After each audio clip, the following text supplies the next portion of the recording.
Okay, let's try that again.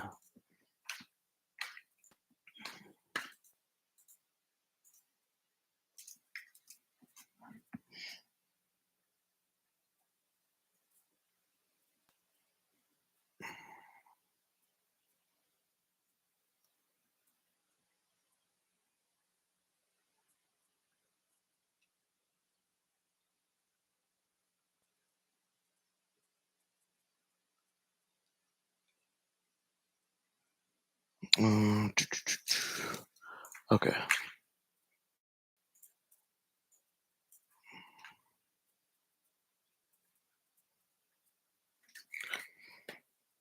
All right. Let me know if y'all can hear me,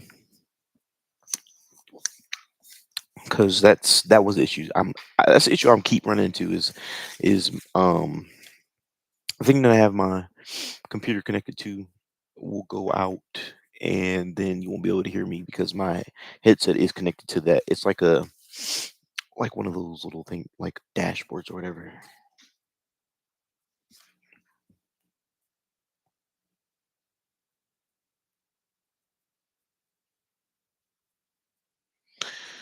All right.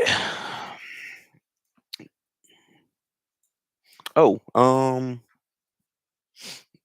we lost. We won two, lost two.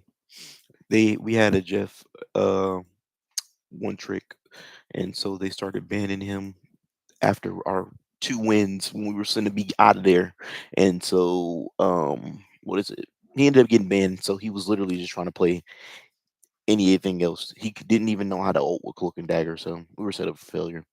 They had looked him up on the Marvel tracker or whatever, because they looked me up, I guess, too, because they banned me. They banned Angela like every single time that we played. But I think that was just I was thinking it was because she is my highest played slash and highest win rated uh hero this season. And then we have a one trick Jeff. He literally plays nothing. He's been playing nothing but Jeff since he started playing been playing this game. So yeah, we lost, but yeah, it'd be like that. It was pretty fun though. But yeah. So, without further ado, where's my stuff? Let me pop this out because that's all I really need to see. All right. So, like I said, we got a little bit of a. I've created a tier list of my predictions on what the meta will be, or not meta, but um my take on characters and what I would rank them if someone was asking me like to put all the characters in a rank. Um, and then sorry, my brain's get. Let me pull this up first. All right, so we're gonna go through the patches first. That's coming up. Because that is up. That's gonna take. What is it? That's a pretty big part of it. Is the new patches that have dropped and the patches that have been going in. So we'll look at the patches first, and then we'll go through my method, and then I'll give you the tier. So for tomorrow, this will be actually live about 7 a.m. tomorrow. Um, so be on the lookout for that. We've got the new Jade Scrolls of Kunlun. We got this beautiful, beautiful Psylocke skin. I really, really like this one. I'm like a Psylocke man in the making, and so the fact that she's getting this, she's the first one to get this new, I guess, new what is it category of skins. I think it's pretty cool. I like this little baseball. I like the new ones that are going to be coming with it.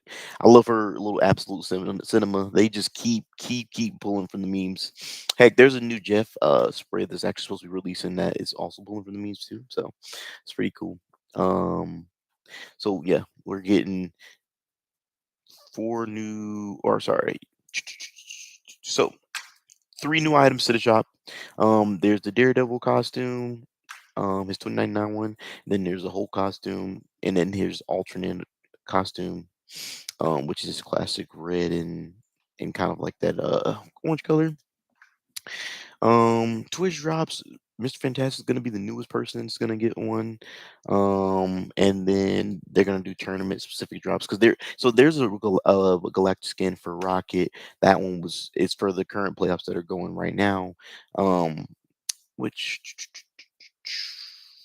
I think they end today or tomorrow. So I'm gonna try to go in and get there, and I might.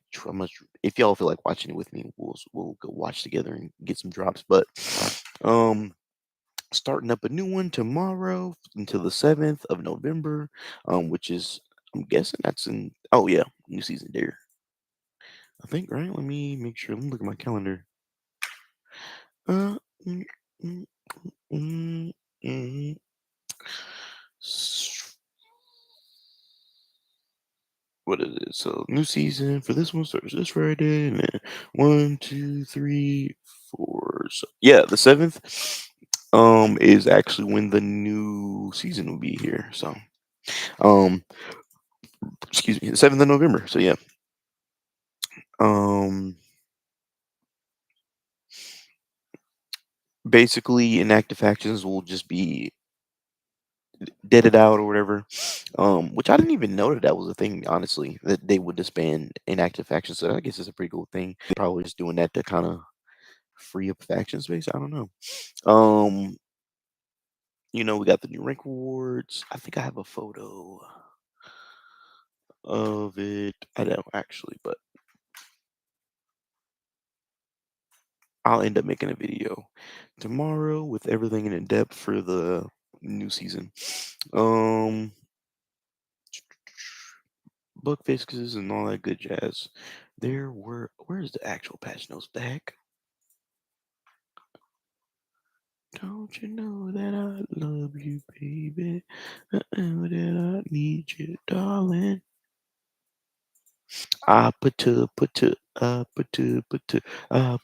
Put to. Okay, bro.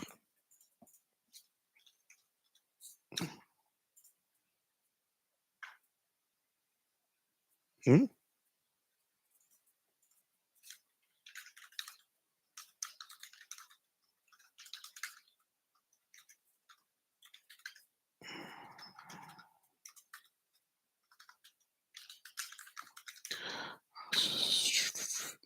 I will get better at this as time goes on.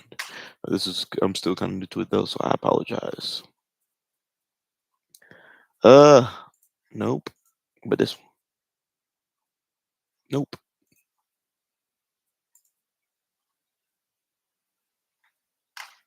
Where is it?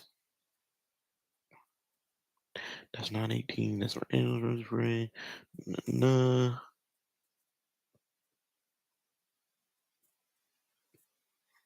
I don't know why I can't find them right now. Practice, practice, practice. Literally. Uh,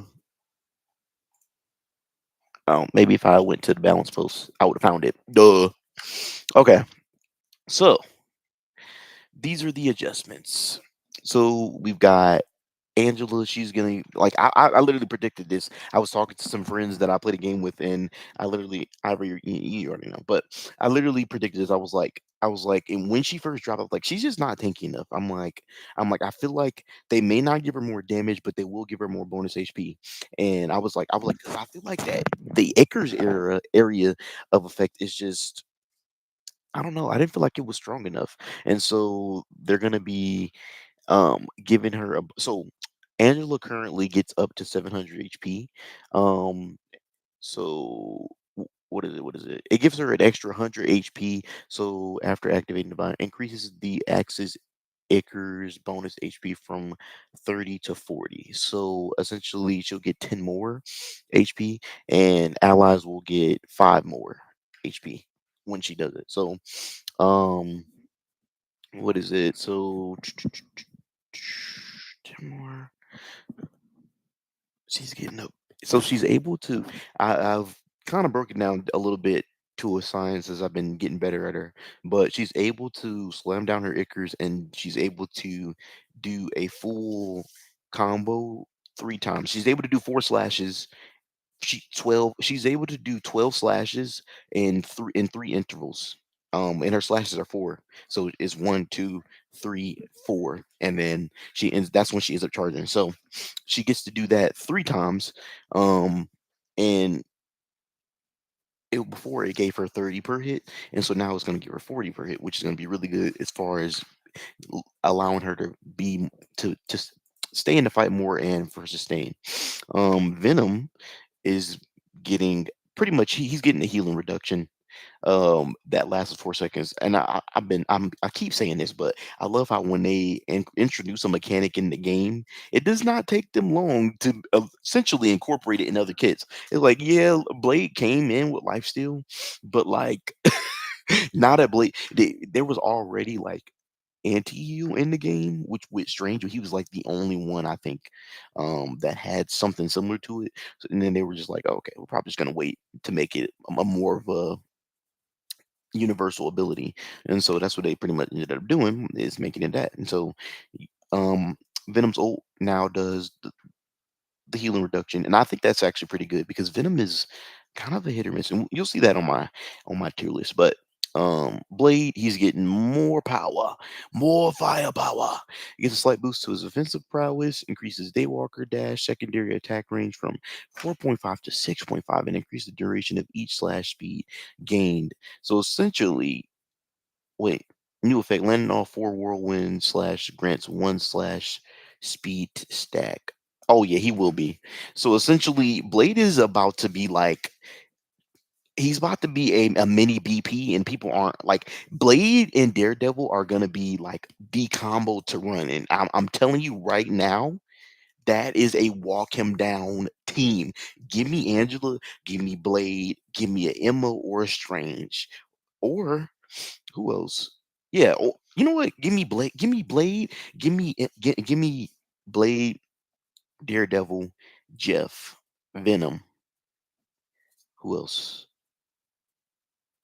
And give me a Strange, give me a shield tank for that. And the team is barely needing to be healed. Like who it doesn't even matter who the other healer is. The team barely needs to be healed, and the team is killing everybody. They're getting debuffed, blinded, anti-healed. Like it. This is the shift in the meta is going to be crazy. And I think the meta is not even like character based. I think it's they're trying to push it more towards synergy, which I really like because it's different in the game. Because instead of it being based off like, oh, you play this character and you automatically win. It's more so you play these characters synergize really well together. So if you know how to recreate that synergy or use the synergy that we're giving you, you win. So but Blaze getting the buff. Um, get this like survivability buff, which I honestly didn't notice. Hold on, reduce Astral Flock startup cast time after casting. Right, Hella gains a bonus. Whoa. Okay, so when she uses her bird, she's gonna get 25 bonus HP.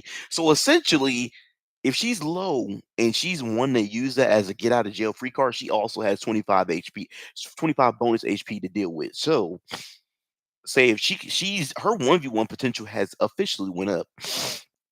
Um so Human Torch leaves a slight reduction in damage and mobility. One so Human Torch is gonna keep catching straight. When they I don't understand it. I really don't. Like I kind of do, but I don't at the same time. Human Torch dropped like he dropped hitting like shooting pillows at people, and then he ended up becoming nasty and broken for like 2 seasons, I think, because Flyer Metal was a thing, and then Dive is always a really strong thing. But they just keep. He literally just got nerfed, I think, last patch, and now he's getting nerfed again. Um, we got Iron Fist. He's gonna do more damage essentially to tanks. So increase the percentage damage of enemies max health per strike. So essentially, he benefits more from fighting the tanks versus other supports and other DPS. So it's pretty cool. And Mr. Fantastic, he gains a bit more crowd control. So Pulling an enemy with distended grip. The target is now afflicted with a 1 second They keep incorporate immobilizations. Bucky just got one. Mr. Fantastic just got one. Thor just got one not too long ago. They said we're gonna keep balancing out that flyer meta, and I appreciate it because that means that essentially if Mr. Fantastic goes and grabs them, brings them back, they will fall. Um, this is the one I was kind of sad about. Genix. Genix. No more melee combo. No more melee tech.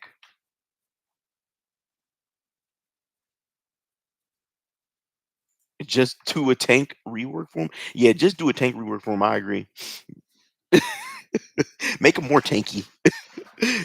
They just be like, Mr. Fantastic, the new tank. And then they give him a form that he could just infinitely be in, like his in his big form that he can do. He probably just what if he just can flip it on or something? I don't know. That'd be pretty cool. But yeah, Genix, no more melee combo, no more using your ascent to reload, none of that. Psylocke, this is the part that I'm super duper happy about because she's able to be if she's at a quarter HP, if you hit her while she's starting her ult, she will die. So reduce self slow rate during dance. So essentially, it comes out faster, um, and each strike damage does 50 to 170. Essentially, it's able to kill through support ults. So Psylocke won't be at a detriment if she goes in for ult. Like generally, the gameplay for a Psylocke is literally to use your ult to bait out the cooldowns. Like you're a golden if you get multiple picks, but you really want to either try to get one or two picks or bait out those ults because they're going to try to use that. You know what I mean? So this was I was so happy about it, and I'm definitely gonna be picking her up. I think my main DPS this season is gonna probably be Daredevil, Psylocke, and then whoever else at that point. But those are like gonna be my main two I'm gonna be focusing on this season. Especially getting to Lord. The supports are getting touched because they're trying to get rid of this triple support meta. They're trying to make it less winnable. I think that they're not trying to completely get rid of it, but they're trying to make it less of a stalemate or of a well, and then when in doubt, triple support it out. Like so Ty, Ty and Tandy's ultimate ability is going to cost. I think cost just as much as Luna's right now, which is actually kind of crazy because Luna got this treatment like 2 patches ago, and then she just recently got an ult reduction, which but it was needed. Yeah, yeah, no, I remember. I think was I playing with you when that happened? It was like four supports and two people. I think that was last night. It was four supports and like uh. No, I was in a comp match and it was four supports and a Spider Man and um they had a Spider Man and something else in a comp match, bro. Like in a comp match. But yeah, no, people don't care. So like it'd be cool for people to play it in quick. I don't really care. I don't think it's an issue in quick play, honestly and truthfully. Like I don't think people should be frustrated about that because like that's kind of somewhere where people get to kind of try it out. So but in comp, I feel like that it should never and the thing is it's really like a mm, under GM thing because under above GM, they really only do it like if the other person does it or literally if they run a specific comp. Like, I can understand wanting that to be, like, your specific comp, but, like, running all 3 of the main heals and then cycling all 3 of those ults is just annoying. Annoying to deal with because it's just a lot. It's a lot that you shouldn't really have. But I think that's why Psylocke is getting like, there's certain characters who can kill through these ults now. I think most of I think they're incorporating more abilities that can kill through it. So it's like, a happy medium they're trying to build, which I appreciate. Um, don't understand. I do, but don't understand this. They could have given him more healing in it, but they gave him his damage reduction back. I mean his damage boost back. This literally reverted him back to season zero. They dropped him with 40% damage boost. So the fact that he's gonna be doing it again, along with the bonus HP, is like shoot at the rocket ult or your team's gonna die. Because that 40 is really, really big. If you run that, if like running triple support with a rocket, so Mantis, Loki, Rocket, yeah, no. That's terrible. Terrible, terrible, terrible.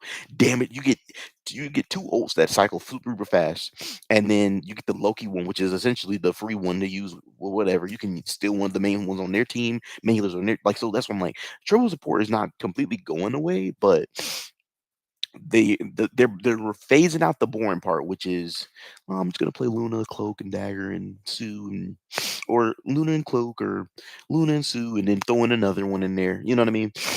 We're gonna see more off healers being played as the two, and then the main healer as the because generally, if you have too many of those main healers with the high ult charge, then you're not really gonna be getting it that fast. That's why I hate playing as a Luna and playing into like three of the main healers because I'm like, oh no, I'm getting off of this. That's why I ended up becoming a lower Ultron because I'm like that was playing Ultron with those two is a better than playing Luna.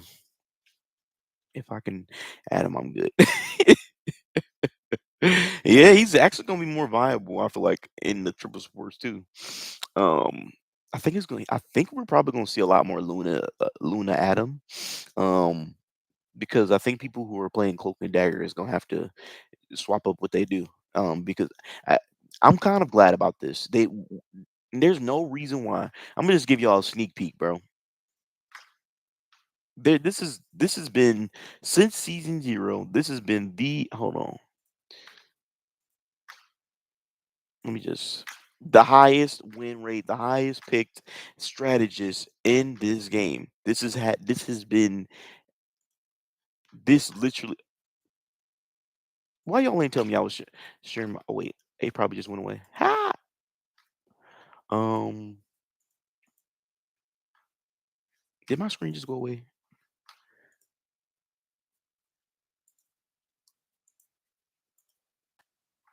Okay, but yeah, Cloak and Dagger, highest win rate, highest pick rate across all ranks. It's like not until you get up there. You see what I mean? After like Diamond, but like GM, then they drop down a little bit because people want to use more skillful.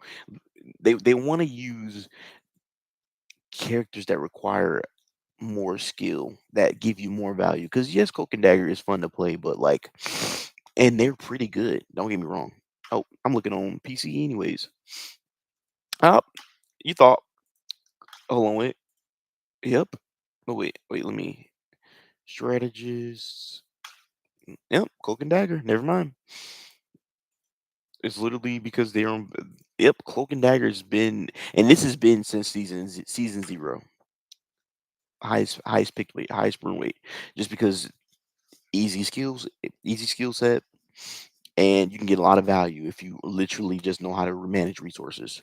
So, which is not a bad thing, but at the same time, shouldn't be the biggest focal point for a, a hero's kit. So. Yeah, it's only more true for console, literally, because it's like, oh, I don't have to aim, and I can literally get good heals off bet. Because it's like their heals is over time, but like throwing that bubble in on a bunch of people, it will get you ult charge like that, and then and then just you using your abilities, and then also making sure you're just not, you're using your defensive and offensive abilities. You will get ult charge super fast. So it's like a lot of people like to play Cloak and Dagger, and plus, eh, they're pretty fun to play. Don't get me wrong, but it's just terrible that that is it. So this is needed. We're probably going to see a shift, honestly. Probably won't. Honestly, this is not the first time they've gotten an old charge increase. So maybe not. Oh man. But now on to the next. So reducing the crit damage on Jeff, which is good because at least he can. Because I get tired of just wanting to be Jeffs when they feel like because they getting dough and they just swap to him. Like, no, that's dumb. But yeah, he's getting that. Ultron is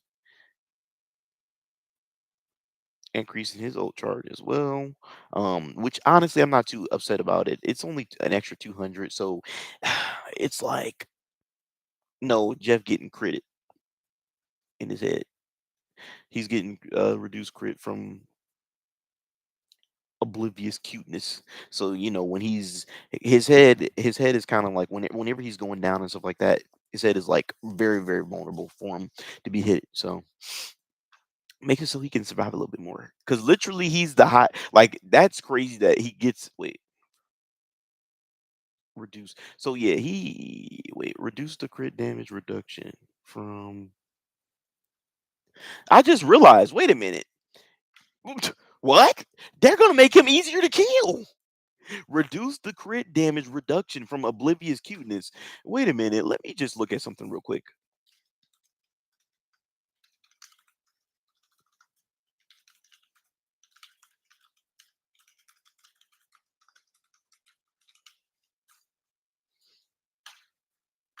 Let me just look at something real quick.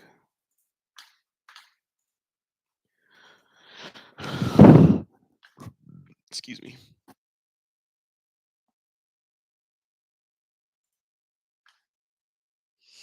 Let me see something real quick. Oblivious cuteness. Critical reduced damage from critical hits. Oh snap. Oh snap. Oh snap. No. Jeff is actually getting nerfed? Question mark. I never thought I'd see today. Oh wow. They have nerfed little cuteness. He's gonna take more. That means he's gonna have to play literally a lot safer. Um Yikes. But yeah, and then we got the new team ups, which we'll showcase those tomorrow. Um, we're getting. Let's talk about this though. Let's talk about this. Wait, no, we need to talk about this part here. Now, Daredevil is coming in with a 25 with a previous Punisher buff. This is a Punisher buff recently. It wasn't this specifically, but they gave him like a double thing and so with Cap too. So I think that they're trying this out with characters and then I think that it's not working and they end up swapping it off. But this is kind of cool. So he gains a maximum increase of 25 and a 5% boost in damage output. So let me see. Since I've got this pulled up here, his base.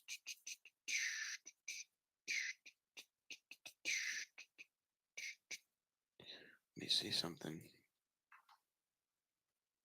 Base HP is 325, so he's gonna drop with 350. This is pretty cool. Um, all right, almost done here.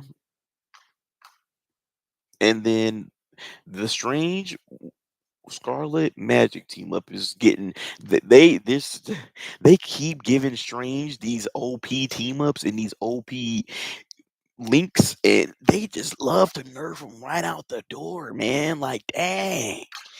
But yeah, increased cooldown of the Titorak chain. This for you, Ivory, from 15 to 20 seconds, and the slow effect range. At a maximum range from 60 to 40. So what is it, 10, 20% reduction to the overall okay, 5 it's a 5 increase to the cooldown and then 20% slow rate reduction.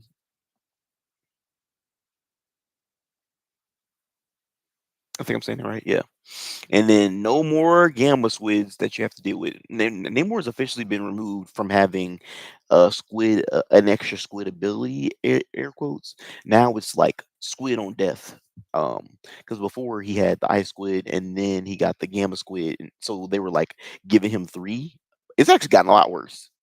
But it's like it's actually now they reward people for being good at him. So we'll see how it goes. I seen a post of somebody who said every single season this motherfucker gets a new annoying team up, and I could not agree more. And then the Hella too, she's getting that um team up with him. I think they're just removing, they're just changing over the anchor because I think she was the anchor for the Hella Thor and Loki team up. They just removed Loki literally when Angela dropped, and then I was like, oh, maybe they'll end up adding Angela to it. Nope. They said, well, they're getting rid of it completely. So that's kind of crazy. I was just talking to, um, I think I don't remember who, but ResComp is officially out of the game. They've officially phased out ResComp and officially phased in healing reduction. Oh, debuffs, I guess. I got a hangnail, y'all. I'm sorry, but yeah, it's been a minute. But yeah, they've officially phased out res comp in total, and we have debuffs. So debuff and damage reduct. Well, I guess blind and damage reductor, or blind and heal reduction is the new thing. Blind heal reduction lifesteal, which technically the heal reduction and the lifesteal kind of are synonymous to each other, but or not synonymous, but they go hand in hand. But yeah, where's my thing? So yeah, that those are the patches that will be dropping tomorrow. Now, let's get into this, shall we? The nitty gritty, the meat of this video. Why are you guys here? The For the ultimate Marvel Rivals stats versus skill tier list, which is pretty much is what I call it. Where essentially, where is it? Where is it? Wait, what the heck? Hold on, y'all. Give me a second. I always think that I have it ready, and then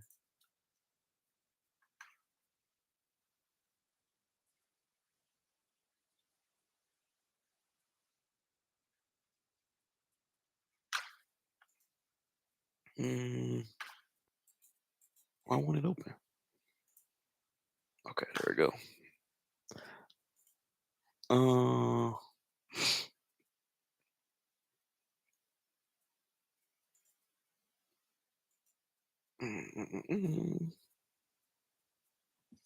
maybe it didn't update because I did these on my phone. So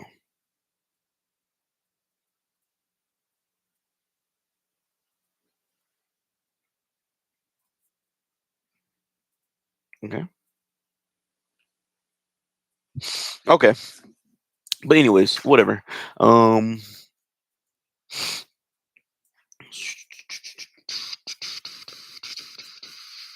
Let me know at any time if you're not able to see it. But yeah. So the way that I have a few controversial opinions as far as the tier list goes, but hear me out. So what I use for my basis is we use the stats that they have. So as far as like their it's two layers. There's their stats layer, which is the win rate and the pick rate. So essentially, how often people pick them, and then when they pick them, how often they win with that character. And then the next layer is their skill floor slash ceiling, and the flexibility and their flexibility with those skills. Right. So um, so the scoring I'd say that I'm using is it's going to be 60% mechanical abilities, and then 40% is statistical performance. Statistical performance is the hero pick, win rate, all that good stuff, right? Which is kind of what I showed you. So we'll go through, and I'm gonna show you you kind of already seen for Cloak and Dagger, but like you'll see. I'm gonna skim through it so you can see a little bit of what they look like, and then you'll kind of see how that influenced my little tier list here. So first things first. Let's pop this out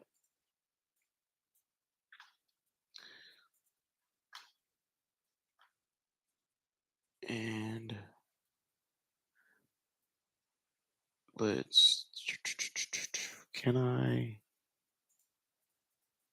Nope, that's not what I meant to do.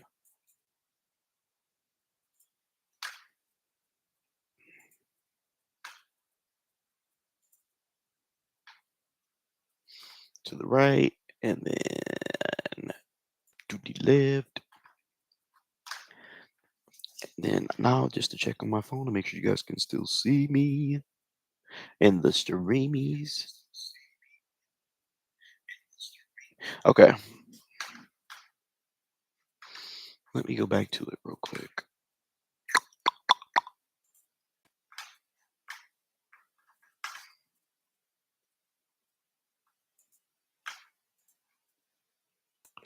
All right, let me do a new share screen. We'll do.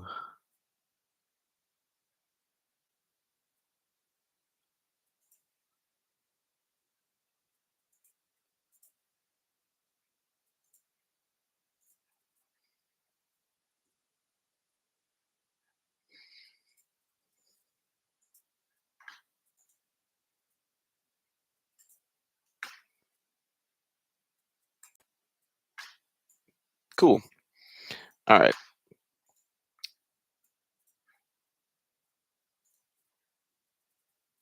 Move to the right. Where is it? To the right.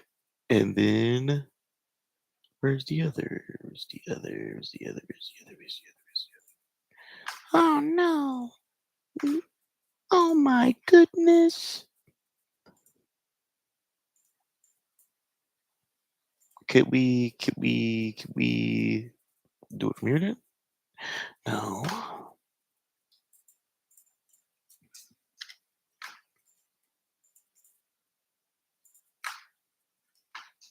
Oh no.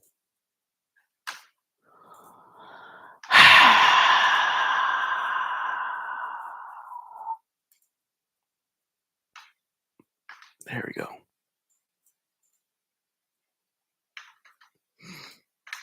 I know, right? Okay, you can see everything cool. I'm gonna see if I can pin these to the side. Window. Trust me, you won't see this soon. And boom.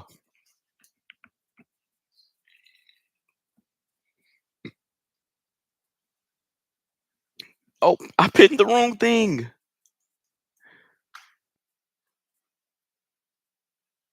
Window.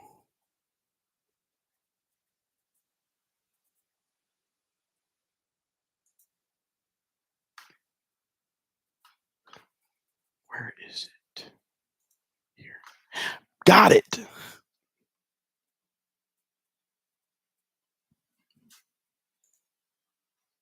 Yay!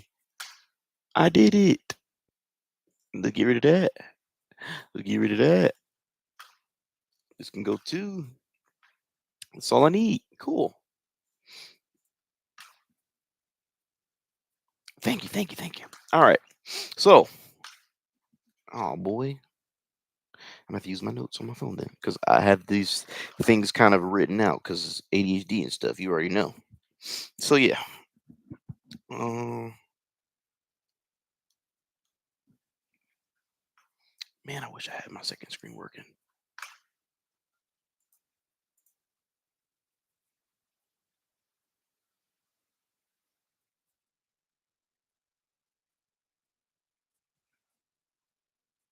Okay. I'm gonna just have to look back. I won't be able to see my chat for a second, so I'll come back after I do each tier because both my screens aren't working, so whatever. But so this is the hero pick and win rate. We're gonna look at all, but focus on console just because of console.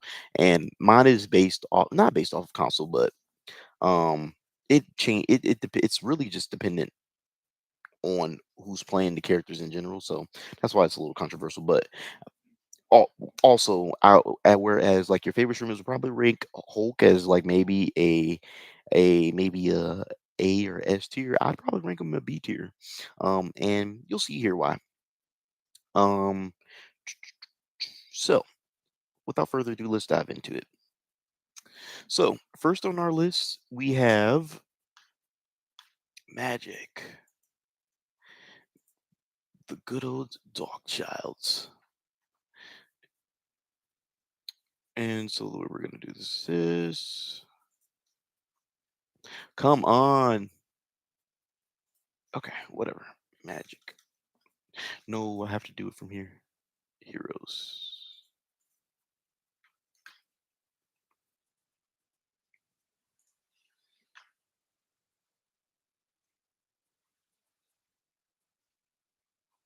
Definitely Pastor.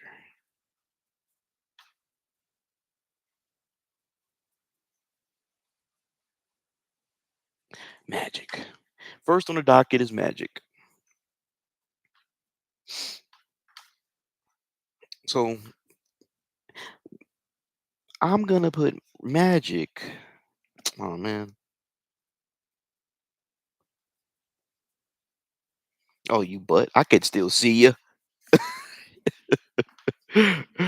So yeah, Magic. So as far as 10-2, we're gonna look at it. We're gonna look at Duelist, Magic. So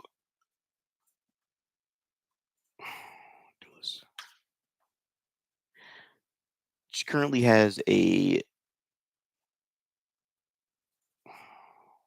so y'all can see it.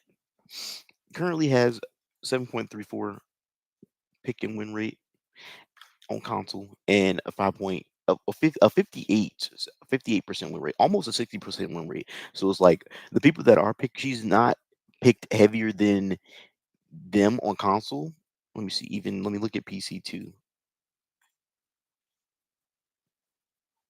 See, even on PC, low pick rate, very high win rate. And so I would list Magic as S tier. Um, and here's why. I list Magic as my as an S tier DPS simply because of her extreme mobility and zoning with teleport combos. So you're using her little limbo disc, as I like to call it. It gives her a massive edge in high skill duels. Skill duels. What? I can't talk today. So yeah. So like if she's 1v1 most of the DPS, she can essentially win. It's literally just all about the skill that that individual magic has. But if a magic is patient enough, they can 1v1 any DPS simply because of the high mobility. Even at this point, Black Panther, um, it all it is just baiting out Black Panther to waste his cooldowns, and she pretty much wins it. I would say every time. That's not good. That's not good at all. Yep, knew that was gonna happen. Great.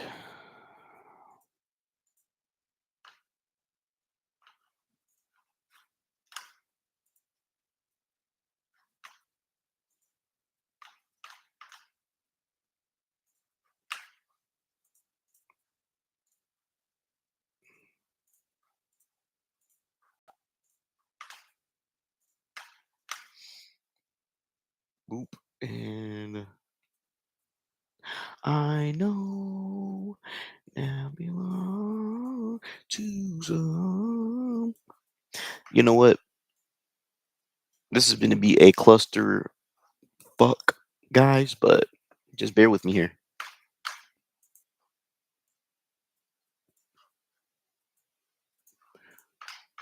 So let's change this. Let's share window. Wish I could share more than one window at a time, but and we'll just flop back and forth. Cool. That's in there. Great. Get rid of that. Cool. Now you're just looking at the one screen and get rid of this. Put this up. All right. Cool. So, like I said, I would rank Magic being S tier simply because of her utility, mobility, her survivability is really good too. I think not better than other DPS, but in certain situations, like she's really good against poke, like super duper good against poke. And then she's to me, she's not a true dive, so she's like dive brawl. So if she needs, she can fight frontline with their tanks and then sneak kind of past them and sneak past the enemy team's tanks and just run the back line, kind of like a Thor.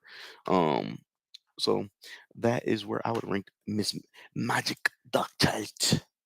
Um, and as you can see, like I was saying, her win rate is to show for it. Literally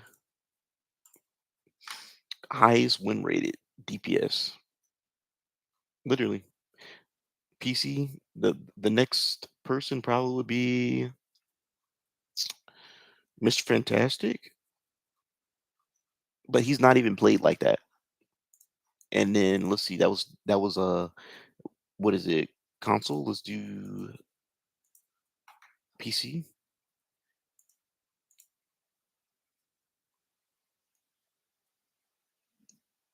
So there's Magic with 57.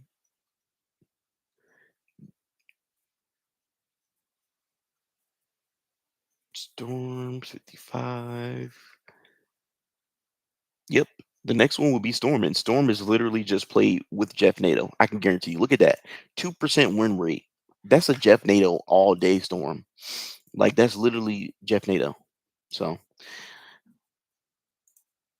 I would definitely rank her Miss Magic to be an S tier DPS. So, a character that, if you're looking to climb the low elos, if you literally get good at her, real easy to. Especially if you use your comms properly and coordinate with your team and you're not diving alone, real good. Um, Next on my S tier list, we have um oh, also, question for you guys.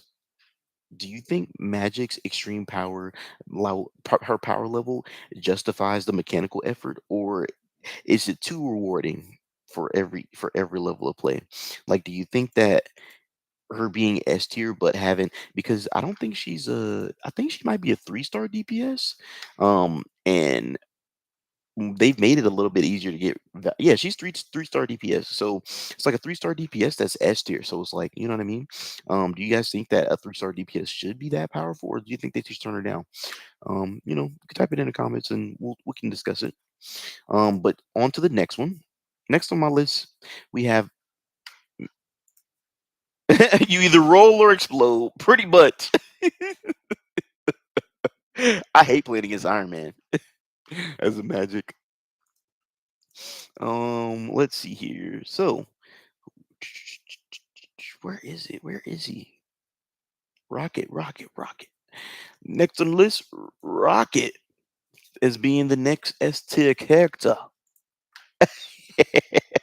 Now, let me give y'all my take on why Rocket I feel is S tier. We'll go to the strategist comp. Look at his win rate, right? Win rate, pick rate is subpar.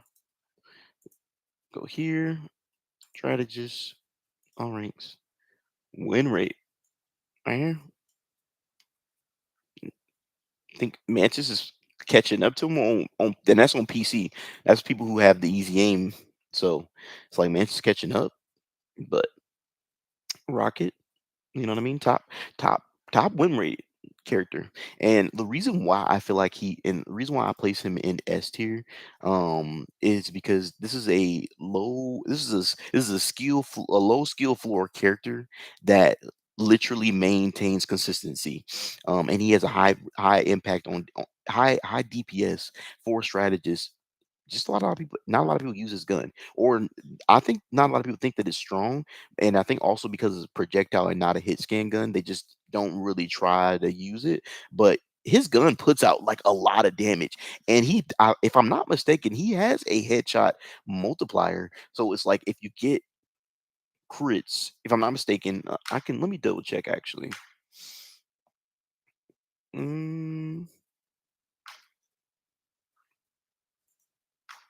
because we can actually see his abilities.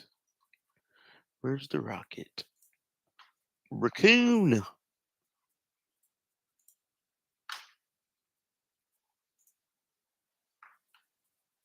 Yeah, he has crit. So he has a crit multiplier, and then damage falls off at 10 meters, decreasing to 40%. Yeah, which was a nerf that they did to his gun. Um, so yeah, crit multiplier. He should be using his gun. If he's not using his gun, definitely a problem. You know what I mean? But like, I feel like if more of them were less scared to use the gun, this pick rate will go back up and his win rate will excel. And then I think even with the new patches, so he's gonna get the damage boost. It's gonna I feel like it's gonna make his pick rate go up. And I think that's what their plan is because I feel like that their problem is he's a high win rated strategist, but pick less than say a cloak and dagger or the main three. And this is what they want to disseminate or they want to remove from being like the top three strategists also don't have a big win rate, you know what I mean? But it's also because so many people are playing them, so it's like they have a lot more win-loss ratio going into these stats versus a Rocket or a Ultron, you know what I mean? So Ultron is gonna have a 50%, 53% win rate because his pick rate is not as strong as these others. Like the top four lowest pick strategies have minus Loki have a high win rate. So it's like if they end up adjusting them to the point where people feel more comfortable with playing them in in 2v2 or in 2-2-2 meta, um, then this will go up. But if people only play them in triple support and triple support ends up getting phased out, characters gonna still end up doing that. So they're gonna have to end up still um they're gonna still end up having to buff them because the stats are not transcribed into how the character is like because they can't unfortunately do um what is it balances on characters who just aren't being picked enough, you know what I mean? Because it's like, okay, you buff a character who isn't getting picked enough and then he's just low-key in the background being broken, while there's other characters that need to be touched or that are needing these actual changes that are in there, but it's like these other ones are kind of falling through the cracks. So it's like they're trying, and that's where balancing comes in. They can't really balance everything at once, but baby steps. So I think that's what they're trying to do. Um, so yeah, with his high win rate, it just proves his simple, consistent kit translates to his victories. But not enough people are picking them because they're trying to pick the main healers, which I get it because they it's fun to play them, and also you get a lot of value with playing them if you're good. You know what I mean? Um, and so I'm thinking that their win rate would be a lot higher. Like I feel like the Luna, it's gonna be so. Wait, let me console because let me do that too. Strategist. It's like Cloak almost has a 50% win rate. Um,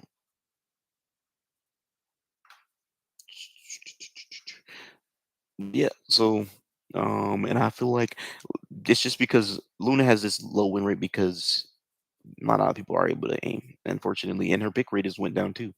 And it's because her ult most people probably was waiting and waiting, and then they'd use their ult to try to solo out fights, which probably they're trying to play her in triple support in that meta. But we'll see what ended up happening actually in 4.5 because I feel like that's gonna probably change it again. Um, and we'll talk about that a little bit more later on. So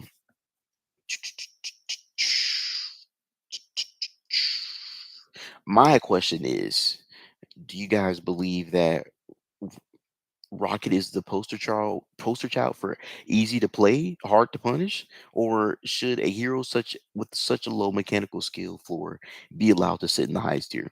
You guys think that somebody as easy as Rocket to play, who is kind of like Jeff is their baby, but like Rocket's their the promise. What is it? He's their the prodigal son because he's honestly not seen many like big change. Like he has not seen any big nerfs at all. He's seen nothing but positive changes. Like they've nerfed his mobility because people were just climbing on the wall and stuff. They gave him less of a charge on his jetpack, and then what is his gun? I think got reduced, but I think that's about it. Like other than that, Rocket seen buffs. They changed his ult. They didn't even nerf it for like they nerfed the damage production, but they gave him I mean the damage boost, but they gave him other things to it. So it's like Rock is their not their poster boy, but he's their son. He's for sure their son. They love the little trash panda. Next we have on the list now, like I said in the beginning, controversial. Penny's my next S tier. Absolute cinema. Penny's my next S tier. Let me tell you why. Look at this. Vanguard.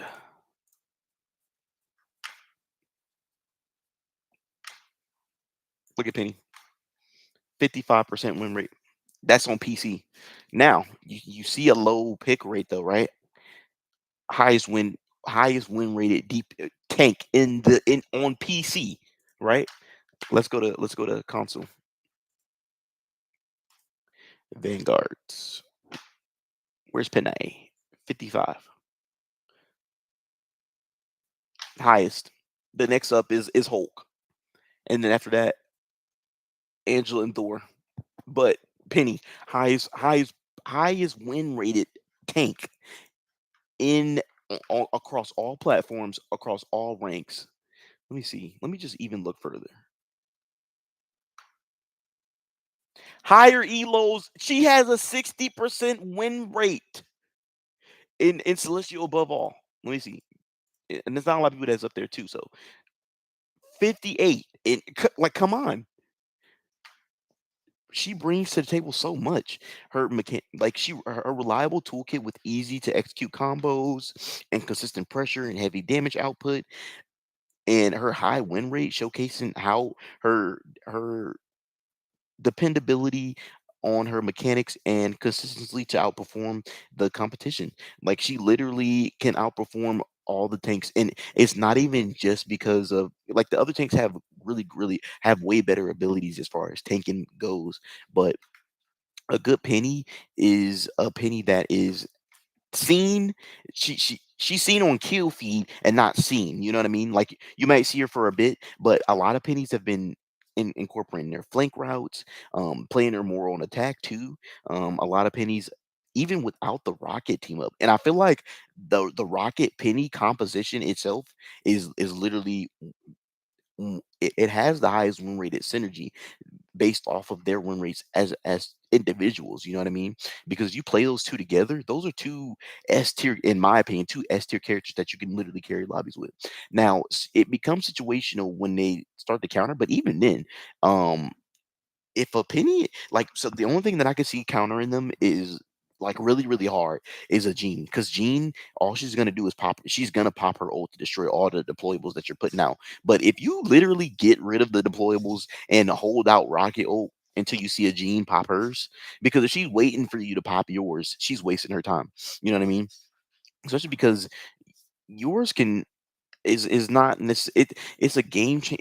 It's more of offensive and less and more offensive than defensive. So if your other support gets ult charge, yeah, go for it. Like, like, people just pop ult because they get it, but Rocket's ult can literally be held because of the simple fact of it's just bonus HP and damage boosting. So it's not healing you. So it's like you don't like you're good. You can win a fight with it, but if there's a Jean, you know that she's gonna try to blow up your ult. So it's like you're not gonna win that fight. So it's no point even using it. You know what I mean? So yeah, yeah, sure. To you, but this is my tier list, and this is like I said, this is what I'm using two layers. Their mechanics as an individual, and number two, their pick and win rate. So low pick rate, very high win rate. You know what I mean? And it's like to me, a character with a high win rate cannot be anything below A tier. Um, and because it's like if a character's winning, they're winning for a reason. You know what I mean? And they're winning more than situational events. Whereas, like, and we'll get to it too with the rest of my characters, but Penny feels almost too clean, especially after the new buffs that she like. If you had asked me season one, before like the Penny buffs, before the Rocket buffs, if you had asked me if she was S tier, definitely not. She was a situational at best tank. But with Rocket and with just the new buff that's coming out too, if you combo Penny and Rocket, the 40% damage reduction. I've I literally actually, and I'm gonna make some clips from the esports challenge I had yesterday. We literally held them in spawn. No, I think this was when I was in comp. We held them in spawn. We were on Idrisil. I set my mines up on defense. I set it up on the right side, and I literally set mines up in spawn, killed two people out the door, and then a third person who didn't notice the nest was there. And it's like, and then you pop ult, and I popped ult, and we were because I think we got pushed back almost to the first point. Instantly killed three people with my ult on point, and I think I was by myself. And I think it was me and another tank who was wailing at him, but like that, you literally have to avoid with them, including the slow effect to her ults, her mines, and then the mines dropping faster. It's just like Penny is low key underrated, like very underrated. But she's coming. Trust and believe. They're gonna put some respect on the Penny name. um, but yeah, next on my list is gonna be uh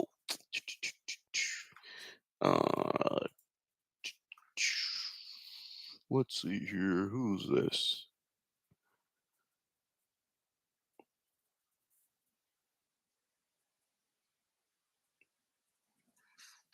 Now, Next on the list, I'm gonna put Cloak and Dagger up here on the S tier. I'm put them in S tier. And the reason why I'm putting them in S tier, we've looked at it. Highest win picked support in the game across all. Well, not win, but picked highest picked, and they have a pretty good win rate. Let me just double check too. Yeah, it's like 48.46. Oh, that's never mind. Yeah, so almost 50% across all. Same as pretty much Jeff, which is it's not. I'm not surprised that the characters with the easier kits have a higher win rate, but like 30, most of the character player base literally pick Cloak and Dagger. Um, now I f- this is to me they're SA, but I'm gonna say they're S simply because of, you know what? I'm actually gonna move them to A. I'm gonna put them in A, simply because of the new patch that is coming. Is it's gonna change that drastically. Um, just because of they're gonna be able to be killed through Psylocke ults now. And then the increase on the ult charge is just gonna make it so that Penny like that. Even though these characters don't have a high skill ceiling, um, they're gonna require more mechanical skills to use. So I'm gonna put Cloak and Dagger in A tier. With because of their extended mobility, utility, allowing for superior map control, and there's a potential for flanking. So if a Cloak and Dagger doesn't necessarily need to be seen to heal, like being able to bounce daggers off of a wall is really good. Being able to kind of play an off angle better than other strategies, like a Cloak and Dagger can push up with kind of push up with a flanker like a Psylocke and stuff, and give them support, and then back to the team with ease, like just by using the cloak. And then you could say it's a waste of an ability, but if they're not seen doing these things, then it's kind of they're seamlessly able to do it without much of a notice. You know what I mean? Because yes, the person will see the daggers, but the light daggers are kind of small, and if the person doesn't have a good game sense, they're not going to notice where that person's getting healed from. They're going to know they're getting healed, but not from where. You know what I mean? So, they're pretty good to coordinate too with healing your flyers and healing dives that are coming back. So I rank them at an A tier. Um, are they the most dependent hero, or does that um are they the most dependent hero that they have? Probably, honestly. I feel like they're super dependent on their team and the comms. And my question to you guys is, does that make their solo queue value lower? That they have to depend on their teams, which is part of why I would say S, but A, because they're super dependent. Um, Whereas like a rocket, my boy can just be he literally just be out the way. If he's out the way, he's good. And then he can literally people will stop chasing the rocket because they feel like they're wasting their time, and he can literally just stall point, or he can just stall and then pop his ult, and then if he dies, the team has the ult. Like I've done it plenty of times. I'm like, okay, bet here you guys go. My dying wish to you. But yeah, so on to the next one. And I think this is our last one for the S tiers. So let's hold off on cloak. We'll put them back in there. They would have been my S tier, so I'm moving them down. So technically, we're still on the S tier list. Anyways, yeah. Um, Last on this list, Mantis. Mantis. And let me just show y'all. You already seen previously though. Strategist console. Mantis right next to Rocket. That's console, PC, strategist, Mantis, neck and neck with Rocket. So low pick rate though, because they're picking her for triple support. She's she's I think to me, she's the best third support that you can get out of the off healers, out of Ultron, out of Adam, out of Jeff. She's the best third support you can get. You pair cloak and you get cloak and dagger, and you can do okay. So say if you have a cloak and a Jeff is your two, or say if you have a Luna and a Jeff is your two, damage boost both of them. Damage boost the piercing heals, or Invis and Jeff. Like it's really. Or if you do like a Loki Mantis because you get the double damage boost, that's also pretty good too. So it's like Mantis kind of offers versatile combos and flexible positioning, and also allowing her to just swap between offense and defense. So her I think she's the only strategist that can increase their own speed, besides Jeff. But Jeff has 3 bubbles, and then it's kind of like he has to go and get more, whereas she recently got that buff where her speed has the fall off, so and it's after being hit. So it's like and as long as she has the 4 floor flowers, and she's able to replenish those faster than Jeff is able to. So she essentially has more movement speed and more mobility than he does. So to me, she's the most mobile um support that we have, which is pretty good too. And then her moderate win rate is is sorry, looking at something else. But yeah, so her moderate win rate, that is pretty much close to Rockets, is suggests that her mechanical flexibility opens up for moments of statistical consistency. So the people that are playing her are consistently winning with her. So this 4%, we appreciate you guys for making this 54%. Now, my question is for you guys though. Um, does since her flexibility is key, is she currently the best strategist to play for a team in triple support? Do you guys think so? Agree with that sentiment too? Or is her power spread too thin? Do you think she could use a buff? I don't think she needs it, but I would love to see her at least close to the main healer light. So I would like to see maybe an increased healing over time, or maybe 25 to 30% burst, or it gives them healing based off of their maximum HP, like a 30%, and then increases over time. They could do that, which I feel like it would be pretty good. And then it would leave it so this like they get topped. Well, they did it so that I think she heals them all the way up for the most part. Or no, I think it refreshes. I gotta relook at her. I haven't played Mantis much since season 2 for real. But I have to relook at her. But if I'm not mistaken, that was what the buff that they gave her not too long ago. But yeah, I think she could use something like that. I feel like that would easily make her one of the. Uh, Honestly, I'd probably make she'd probably get her pick rate would probably go to maybe about a 10% if they did something like that. Or any change that they would do to Mantis would get her pick rate up. Quite frankly. But anyways, time to our A tier. We already got Cloak and Dagger. You guys already know why for that. Um, our first tank though on this A tier list.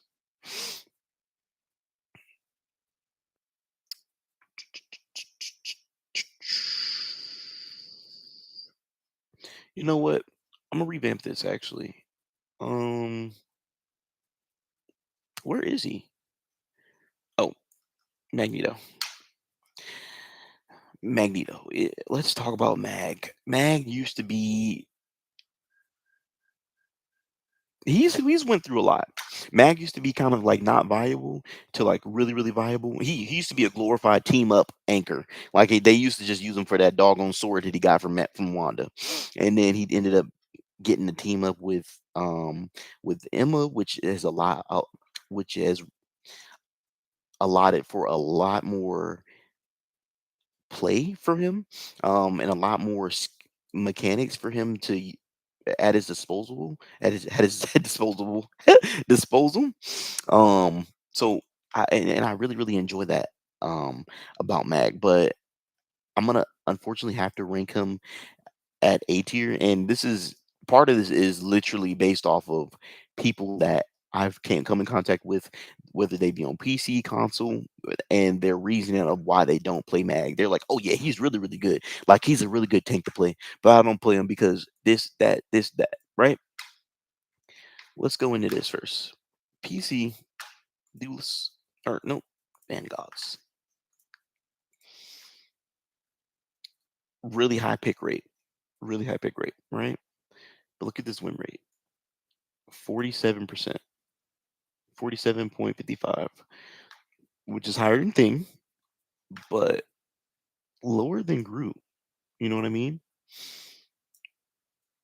Lower than Cap, lower than Venom. And he's a main tank. Just want to point that out. He is a main tank. And out of the main tanks, between him and Strange, pick rate, pick rate, win rate, win rate. And for that reason, oh, we might have to fight, sweetheart. I'm sorry.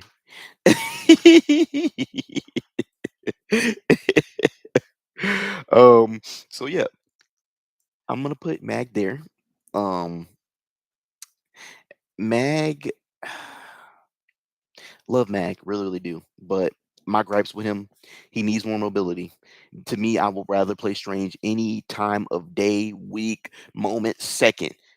Number one, because Strange, of course, the been on him since season zero, But also his mobility. If you have a tank, if a tank has to, I'm holding this big shield up, and in order for me to, and I'm doing this the whole time, hand on my boom, boom, boom, right, boom. This is him, right.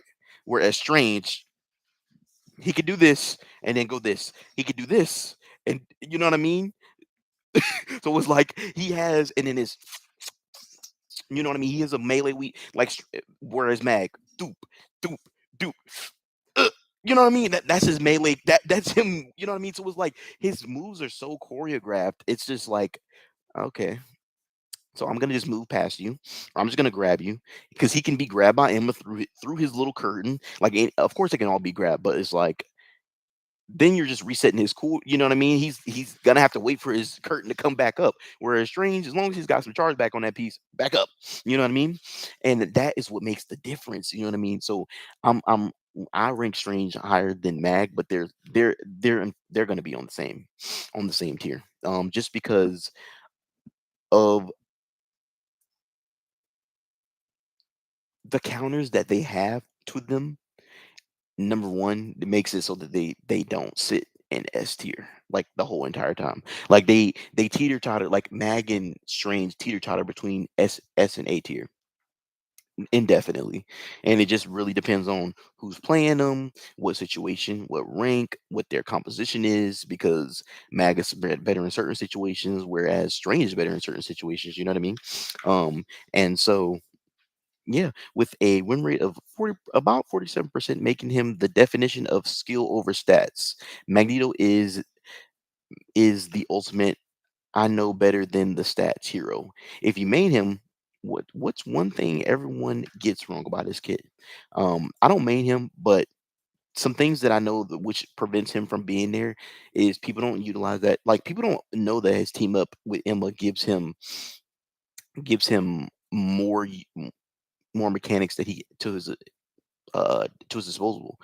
I keep saying disposable because I got one, but disposal. Excuse me. So and shoot, my student helped me figure that out because I'm like I don't play Mag enough to be like knowing it, but that is like something that is really really important that I feel like all players should know. And if you don't know that, then it's gonna make him harder to play.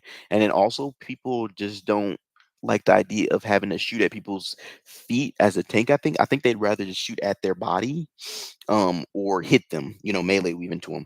And I think he's the only tank who has burst cluster damage that you don't really get much benefit aiming at their head or their body, more so at the feet. Like his mag cannon is good to aim at their chest, but you wanted to shoot at their feet like Loki. So which is why he has lots of mechanical potential, super duper high mechanical potential. But if people don't know how to use those mechanics to their best ability, it's gonna leave him at the A tier. So, all right, down to the main man, my fave main tank, Strange. As you can see, highest picked, not highest win, but highest picked across the board. Hold on, let me make sure because if I'm not mistaken, yep, highest pick across the board. Console, PC. He has a little higher win rate on console. Um, w- which he technically has a higher win rate than the lower picked tanks. Um, because there's more people playing them. You know what I mean? So if you could technically look at it like that, but um,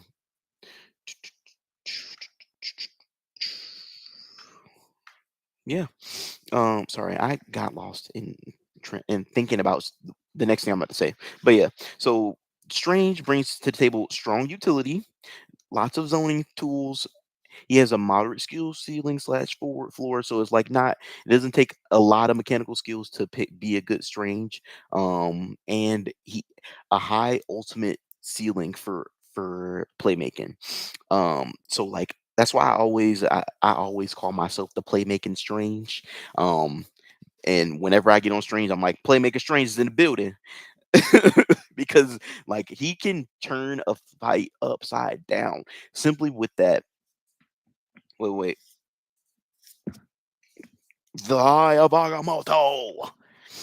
He can literally change the fight with that. Him and Emma have a really good, a really high potential to do that just by their ults and their abilities that they have. Like the Maelstrom fall off was so needed. I needed them to remove that. He didn't need that. Nah, he just needed to do damage. With his win rate around 50%, it shows that he's reliably pulling his weight. And even with a high pick rate, diluting his statistical performance. Now, mm, Doctor Strange is the perennial good but not broken hero because they keep trying to make sure he's not broken because if they untouched, Strange would be the most broken tank that we have. Um, but what small mechanical buff? All right, see you later, Ivory. But what small mechanical buff would you think will put him in S tier? I think that if they gave him a faster reload speed or a faster reload animation, that probably just easily put him up there. And then even if they gave him like bonus HP for his Maelstrom, or just like if they gave him any other buffs to his damage or survivability, he'd be easily S tier without a shout of a dizzy. But on to the next. Make sure. Okay. Next, we're gonna talk about Angie. Mm, not yet. I'm leaving her for situational. We're gonna leave her in situational. Just because she's still new, so she hasn't established. She's not fully established yet. I can give my opinion as far as how I play her and what I've seen myself get benefits slash being counted in. And then of course I'll also drop my Angie video too. It's probably gonna be a little bit after Daredevil. I'm probably gonna do something like at the end of the season with both of them. I don't know, but um, yeah. Next on my list is gonna be the Queen of Hell herself. Hela. Hela has high burst damage and is really good zoning potential, but requires specific skill and resource management to maximize her effectiveness. Let's look at this pick and win. So across all ranks, Hela has a 50% win rate, which is pretty average for the duelists who aren't picked a lot. You know what I mean? Um, So 50%, and I really feel like this is on console just because of the lack of excuse me, aiming mechanics that we have on the console. It's hard. I would say like it's harder to aim on console than it is on PC. It's way easier to aim on PC. Um, but like, see, PC, hella queen. I think Genix may be behind her. Nope. Yep, hella, and this is like this is to me this is a testament of her actual win pick rate because people are getting still getting good with hella with hit scan in general on console. So this will end up changing eventually, but for right now, that's probably where it's going to be. But her having a general 50% on across the board is really really good. Um, which confirms that she is strong and a balanced pick who excels when she's played correctly.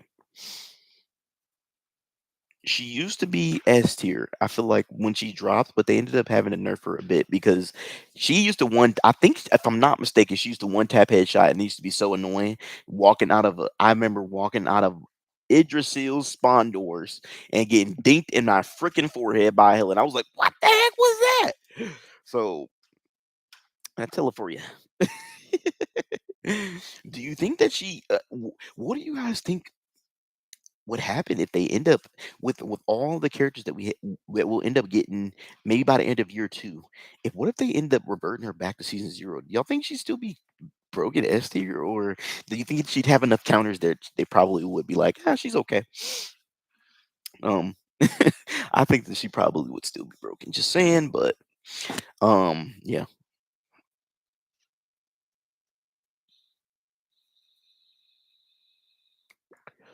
Smoke break.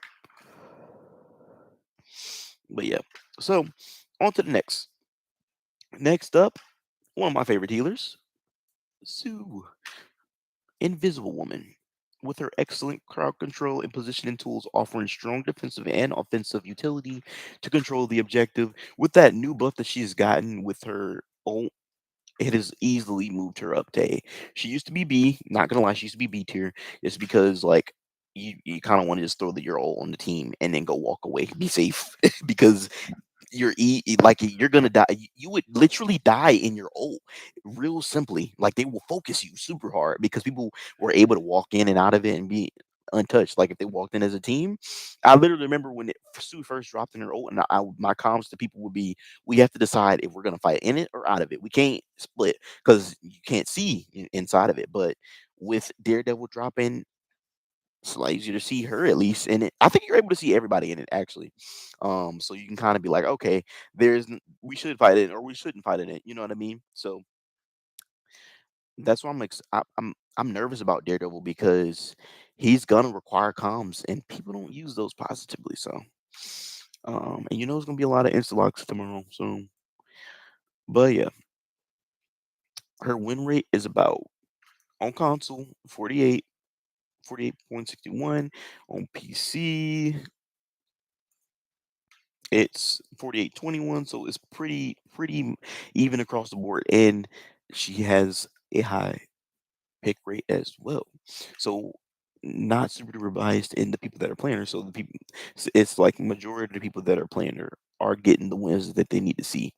And honestly, this is probably would be more if triple support was ran less. I think, I think because triple support, running main like if you run 3 main healers, this is gonna be this probably won't be 50% because they're all gonna take the second to get their ults. And cycling those ults are a little hard to do, especially the big ones. Like to do without comms. Like if you do it with comms then it's perfect. But most people aren't playing with the comms. So um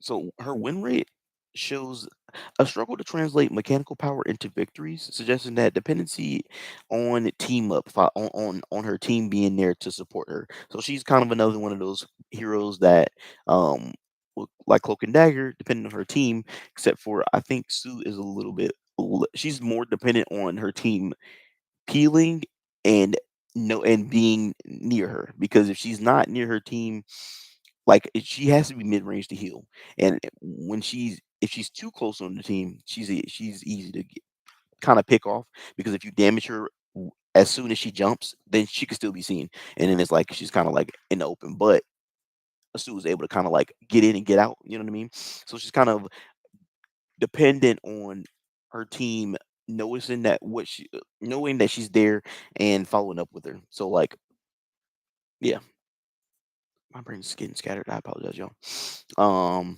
But yeah, Invisible Woman is a setup queen with C tier stats. Players need to get better at utilizing her force fields, or does her team need or does her team up need a buff?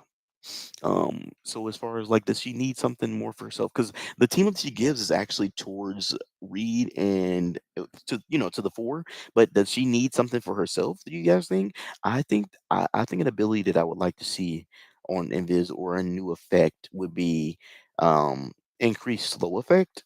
They increase the slow effect on her shield, but I think they should increase the slow effect on her force field. And they should also include um maybe like a immobilization to it, into the one that the sonic pulse that she throws out. I think that should be incorporated. I think that'd be something that'll make her easily an S tier support.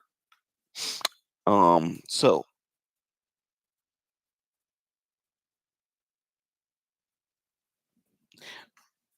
I don't want to hold you guys up too long, so we'll go through these last few, with just some quick tidbits on why I believe they're A tier. Some of them I'll expound on more a little bit more than others, because some of them are actually moving. So we've got l- in my last bits of my A tier, I have Thor, Iron Man, Jean, Moon, Emma. Um, we're gonna talk heavily about Emma. We're gonna talk heavily about Thor, Jean. Not much to say about Iron Man, and we're gonna talk about Moon. We'll put them in the order too. So yeah, well, starting with Emma. Let's go to her Vanguards. Used to be the best tank in the game, the best secondary tank in the game, for the past 2 seasons, but they ended up nerfing her survivability. They actually kept nerfing her survivability because they don't want her to be there, because she's kind of her damage is good. Her damage is really good. So I guess they don't want her to be able to survive long and be able to do that much damage at once. I get it, I guess. But no matter what, my girl still remains above 45%. Um now, uh, okay. So yeah, with 11.18% win or pick rate on console, and then 47 win rate, and then on PC, thank God. She's obviously played more. Hit scan is just gonna be more popular on PC in general. Hit scan in general is gonna be more popular on PC. It's easier for them to aim. You could just click, point and shoot, point and shoot, point and shoot, point and shoot. So yeah, s- way more than Mag too, which is honestly very surprising to me. But yeah, so Emma brings to the table that her strong diamond form is just it's so good. It's super duper good. It literally They've literally only nerfed it so that you she just has a higher skill ceiling, but her survivability is something that is subpar, which it makes her A. But they nerfed her, so it's gonna be like that. But if her survivability went back up, easily always S tier. She's always a tank that I would say, if she's not banned, you pick her and you play her. You pick her up. She's super duper good to play. Her ult is game changing, very game changing. Deter Silencing ults is a really important, like, certain mechanics people just like, this is what it does. They think about killing, but like immobilizing or taking away the ability to do something from your team, or the ability to see, the ability to heal, like taking away certain parts of the abilities of a team's usage of their kits is so important. And Emma literally, if can silence ultimates. As soon as she hit, if you're in the radius, your ultimate is silent. So a support that's trying to use an ult to counter her ult, if she saw them already, that it's been silenced. So is the only thing that they really can do is be guarded, which will get them the time they need. But if she plays it right, and what I usually do, I usually wait for the main tank to either waste the resource or I'll move them out of the way and then pop my ult. Because generally, if you get that diamond to start building up, they will try to shift over, but at least you get, you know what I mean? It's enough time, it's enough window for whoever to go clear up, even if you're not able to. And I'll drop some clips too because I got some fat ults yesterday. I was like getting full teams of neo peasants. It was so good, so beautiful. But yeah, let me make sure something real quick. Cool. All right. And so also in the same vein, we'll talk about Thor. Thor, PC, banger, 53% low pick rate, but that's because he's kind of a fat DPS. So it's like you can't always play Thor, but when he is played, he is seeing a lot of wins. Um, Especially because they've been buffing Thor. They've been making him more useful, making him more useful in situations where you'd be like, maybe not. Like there's a flyer, so maybe not play Thor, but Thor has a bubble that can ground the flyer, and which allows for his team to make a play right there. You know what I mean? So it's like they're incorporating abilities that make up for him not being a main tank or really a good off tank because he's not the best off tank. He's literally a fat APS. Like he does so much damage, so much damage. So yeah, that's why those are like my A tiers. And as you can see, the only thing that we really have in the S tier is gonna be Penny, and it's literally just because Penny is she has the highest win rate, but also she's not being picked that much. So if she maybe got picked more and had lower win rate, then she might not be ranked as high. But she her mechanics just allow her to like the people to run lobbies who are good at her. You know what I mean? So and even in the low elo, if they have enough game sense to realize when they shouldn't place their minds down, they'll get it. They'll get the win almost every time. So these things are subject to change, of course, with the coming of Daredevil. We'll talk about Daredevil towards the end. Um, Next on our little list is we're going to talk about Genix. Genix. Now, she's going to obviously have a high win rate on console or on PC, 48, but a 5% pick rate, right? Now, we're going to talk about because in the beginning we talked about the nerfs that are coming. See 46 here, 4%, right? She's getting nerfed, but she has a lower win rate than Blade, and he's getting buffed. Now, let me tell you why. Jean is really not an A tier. She's really a C, B tier DPS, but her melee tech made her A tier. But she's gonna be moving to maybe B or C tier. She's probably honestly gonna drop significantly, and she's gonna go to 2% at best. Like she's probably gonna drop to where Wolverine is. Honestly and truthfully, Wolverine and Psylocke is gonna probably replace her spot, simply because of the changes that are coming. People played her to counter Rocket and Penny, but if they realize that they can't melee tech as much and do the Dark Ascent, like I feel like when people see nerfs, that makes them not want to play a character. So the pick rate is gonna go down, but I don't see her win rate going up either, simply because there's gonna be better DPS to play outside of Gene for what you're needed. Like if you're playing her just to get rid of deployables, and you're wasting your time. You can use other people to do it, or just shoot them. You have your team shoot them. It's not that hard. It's I mean, kinda is, but kinda isn't. Like hard to communicate with them, but not hard to coordinate with a good team. Um, so Jinx is A but B to me. Moon Knight A tier for sure. If you had asked me 2 patches ago, or no, 2 seasons ago, A tier? No, but one of the highest win rated on console, the highest. Nope, not sorry. The highest picked rate on PC, but very high. He has a high win rate across all boards in general, right? And it's because he recently got his buffs. Like so, Moon Knight has he's officially experienced buffs where he is bonus HP. They buffed. They now in the beginning he was literally just a glorified ult charge farm. You wouldn't see a Moon Knight or think he was useful until he popped his ult. Like other than that, who's picking Moon Knight? But now he can brawl. He's brawl poke.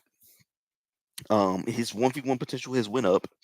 Um, what is it? His skill ceiling has been lowered, and then they gave him an extra big onk that he throws out. So essentially, giving him an easier one shot combo to hit each time that on. He can literally he before he can one shot a support with ease if they got healed. That was it. Now he can pretty much one shot the back line. I think. He can one shot one support and then get the other one pretty low enough that they need to retreat. Essentially disrupting their backline with about just sitting in your own backline. You know what I mean? And then um, Iron Man. We're gonna talk about Iron Man briefly. Iron Man, he's A tier.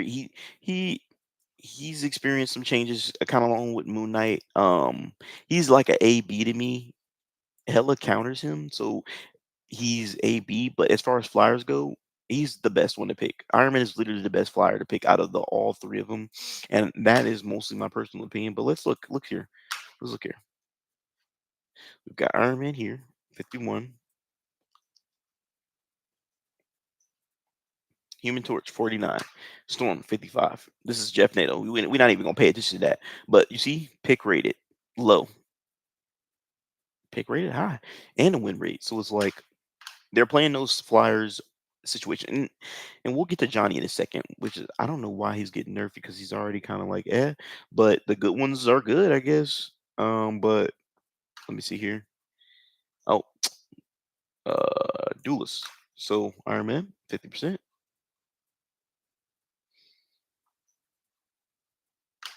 Torch, 48. Storm, 54. But look, 2%, both of them have a 2% pick rate. Crazy. Which is like they're barely being picked. Barely. Barely. So yeah, that concludes our little A tier list. We're gonna move into the B tier, which we have starting us off. We have Hulk. Hulk. Hulk is an interesting tank.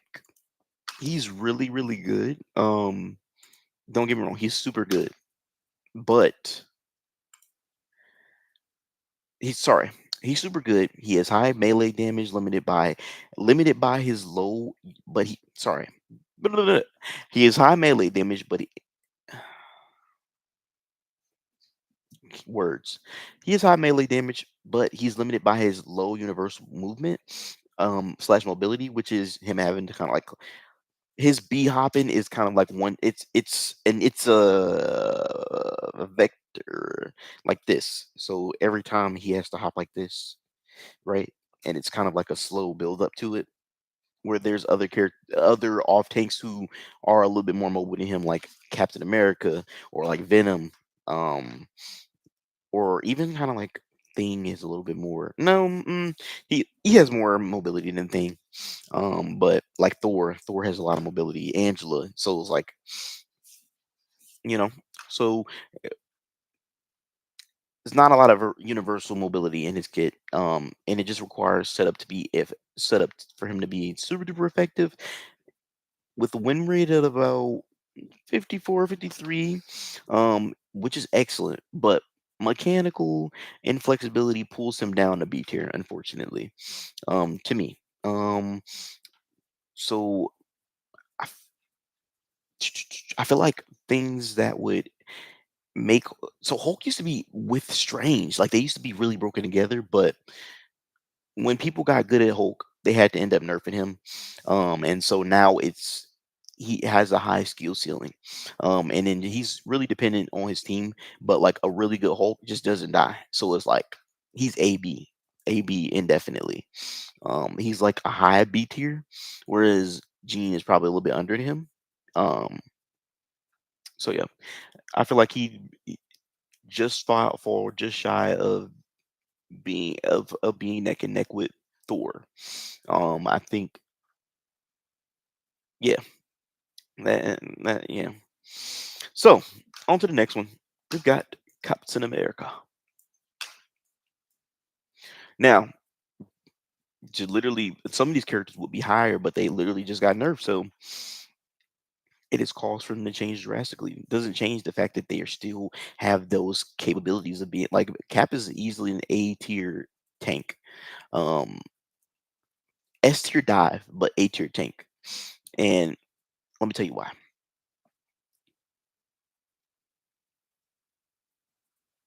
Who's this?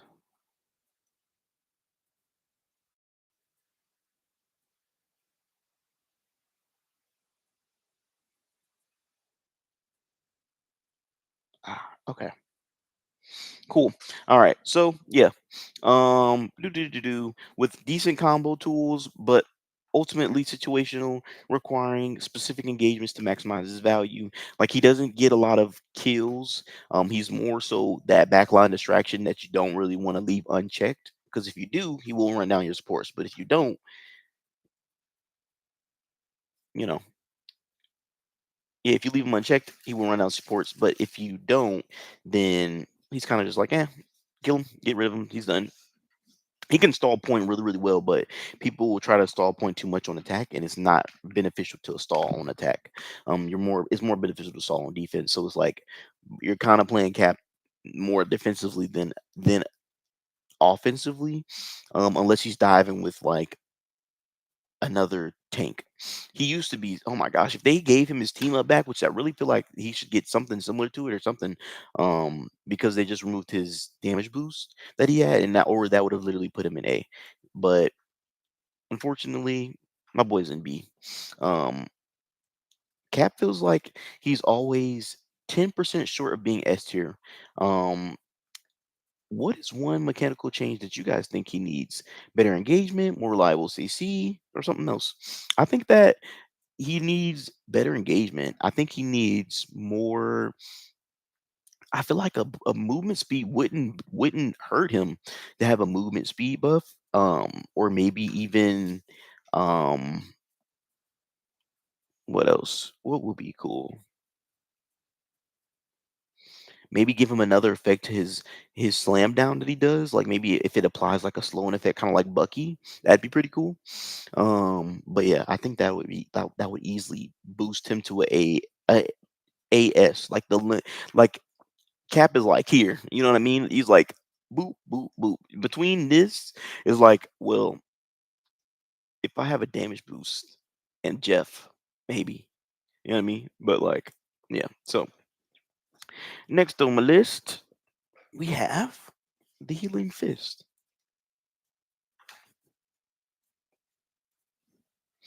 So the Healing Fist, he has a high skill ceiling. Oh, let me show Cap's. Yeah, yeah. So real quick, Cap's pick and win rate. Do, do, do, do, do.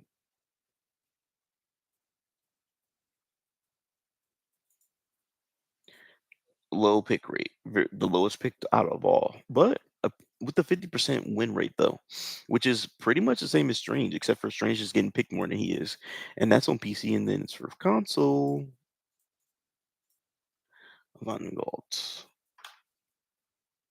Once again, 50, almost as much as Strange, just low pick rate, and he's even got a higher one in the group.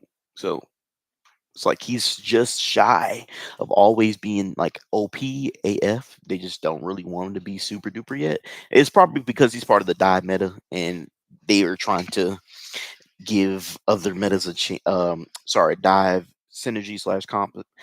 So they're trying to just give other synergy slash comps a shot at it. Um, Now to the fist. He has a high skill ceiling. Excuse me. And burst damage. Excuse me. But he's kind of like a BP where he needs to plan out his routes and plan out his engagements and plan out his exit plan all before he does it. You know what I mean? So it's like as an Iron Fist, you got to be thinking, okay, I'm about to go dive on this person, and then you know what I mean? I'm gonna go to this area to go heal, and then go back on that same. You know what I mean? But if they follow you, then you have to retreat to your team. So it, he used to be a lot more broken because his damage has been reduced. But now they're gonna have him do more damage to tanks. So now he's gonna be a little bit more. He's gonna gain more value from fighting front line with his tank versus being a true dive. So I think they're phasing him from being more dive and phasing him out of being dive heavy and more into being brawl heavy. Which is really really cool. Because Daredevil is going to be dive brawl, and I think they're going to work really well together as well. Especially if they dive together, because Iron Fist beats Daredevil in a 1v1, but together, but Daredevil does what he does more effectively. Is from what I'm seeing from people playing him, and I'm watch Matt Logi, and he's one of the Iron Fist streamers, and just watching his play, I can kind of see it while he's playing, and the difference in what he's doing with each character. So, but he plays them similarly. He just understands their engagements are a bit different, and their uptime is different as well. Because I look at Daredevil as an unnerved Iron Fist. So yeah, Iron Fist. If you could remove the setup dependent aspects from Iron Fist kit, do you think he'd be instantly the most broken duelist in a game, or do you think he'd still be kind of be A tier? I think it personally boosts him to A tier if they gave him some more uptime or more forgiveness for his aggression, or for his for what is it for his poorly planned engagements. That's what I'm looking to say. Give him more give give him more forgiveness in his kit for his poorly planned engagements. I feel like that would end up making him an A S A tier. Um, but for now, he's B. Now, last but not least on our B tier, we've got Star Lord, Venom, Namor, Thing, Spidey, Luna.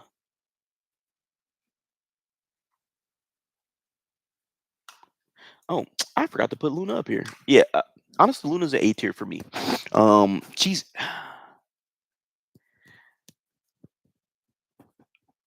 she's AV. She's AB. I'm gonna leave Luna off to the side for now because I'm gonna talk about her in a second. So we'll leave her in situational. The situational ones we'll end up putting in a little bit later because I'm gonna give my reasons. I'm gonna give where I have them, but I'm gonna give you why I think they should be where they. I'm gonna give you where I think they should be and why. Boom. And can't. Oh, jeez. But yeah. So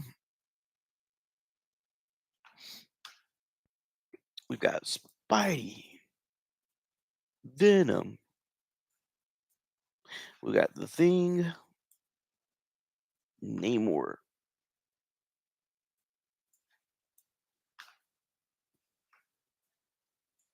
and the Star Lord. Yep, that's all. Okay, perfect. So let's talk about Venom. Venom is gonna be. I think even with Venom is gonna be I think he's gonna be really like a B plus tier. Like he's just shy of being A with his new buff that's coming out. He's just shy of being A.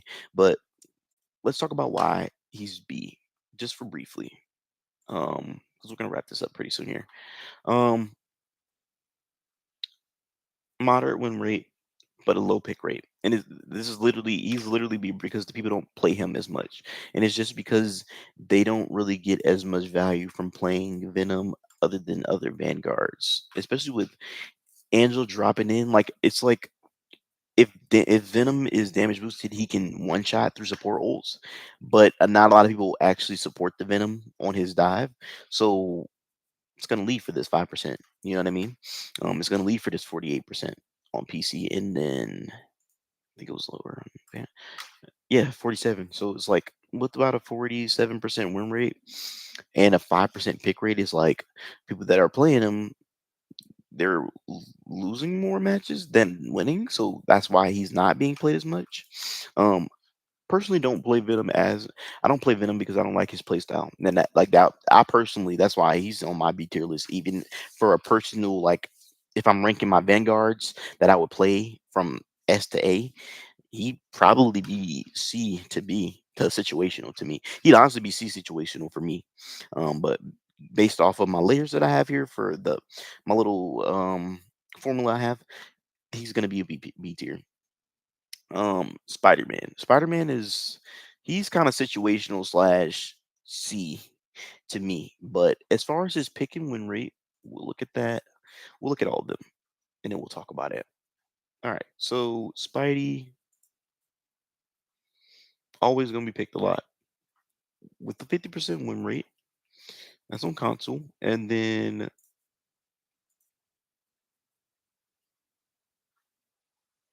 51%. So it's like he's winning more than half the times.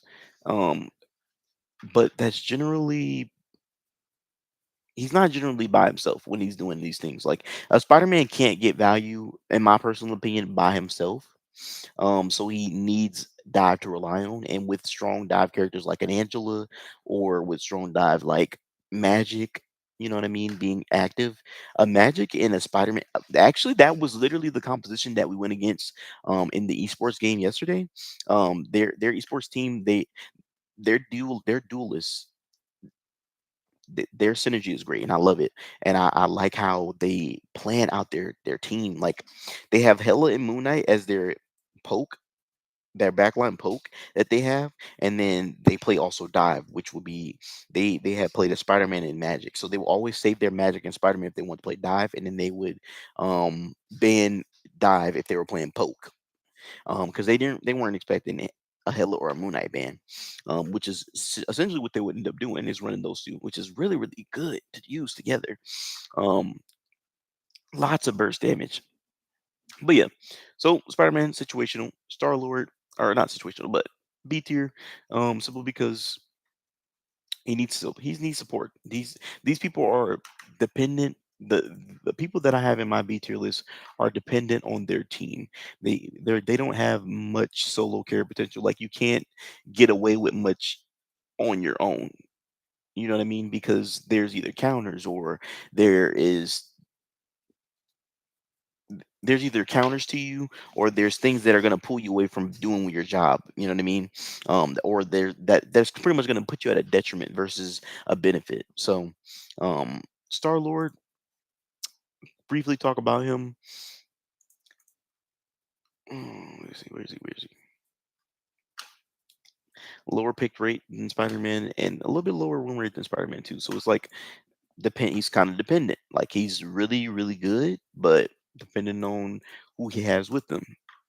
Like if you have Star Lord as a solo DPS, you're probably not going to get much value because they're going to just be waiting for him to pop his Star Lord, and then if not, they're going to just either try to stun him, kill him out of his ult, like things like that. You know what I mean? Whereas Spider Man, that moment of his ult, he can really just be stunned. I don't think you can't really. I've never seen a Spider-Man be killed out of his ult unless it was like by like a wand or something.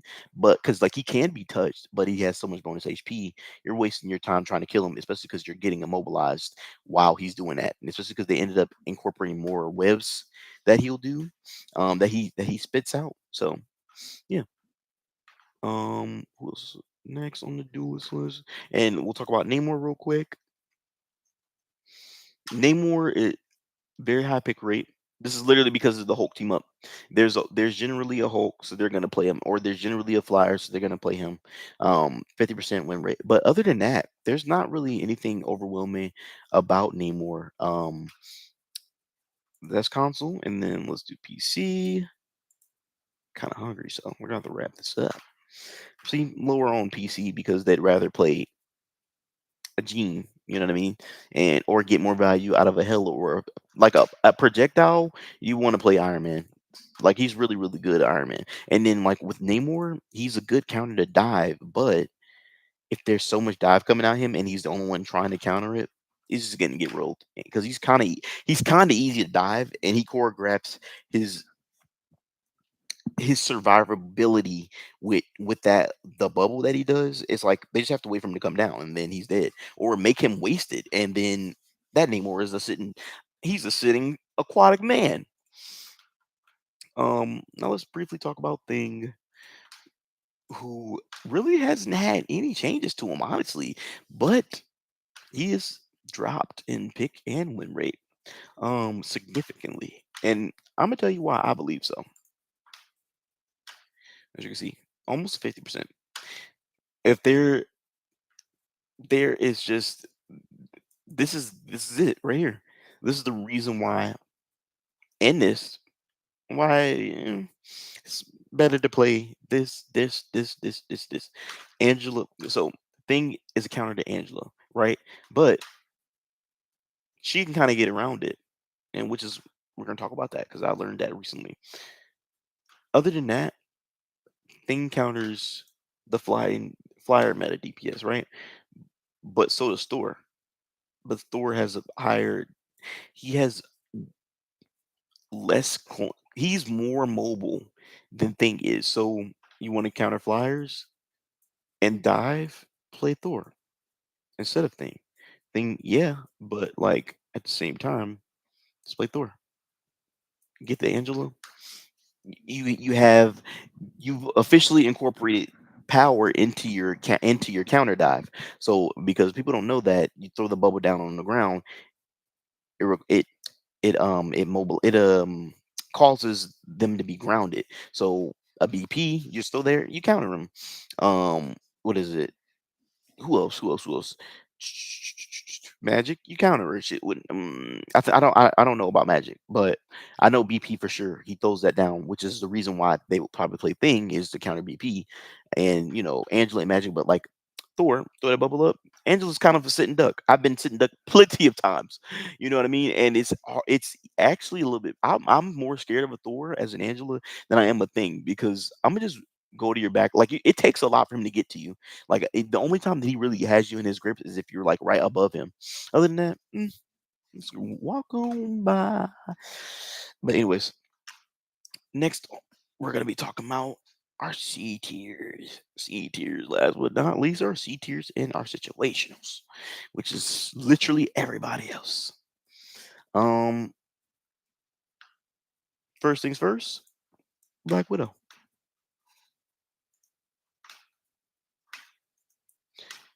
Now we're gonna specifically look at Black Widow. Oh yeah, Duelist. Now, as you can see, very low, super duper low. But people aren't really playing her either, and it's literally just because people aren't that good with her. But on PC, like I said, easier aim, easier to get good with her. On console, the worst win rate ever, ever, ever. Nobody is close to a 30%. Nobody at all is close to a 30%. She is the worst hero. Honestly, she just doesn't like her kit. Really good. Her synergy, no. She synergizes with very few people. She doesn't synergize well with Hawkeye because they both need somebody else that is not like they're good backline DPS, but not together. Like you can run Hawkeye Moon Knight or Hawkeye Hela or Black Widow Moon Knight or Black Widow Hela, but not Hawkeye and Black Widow together. You can run Black Widow Punisher, but excuse me, look at here.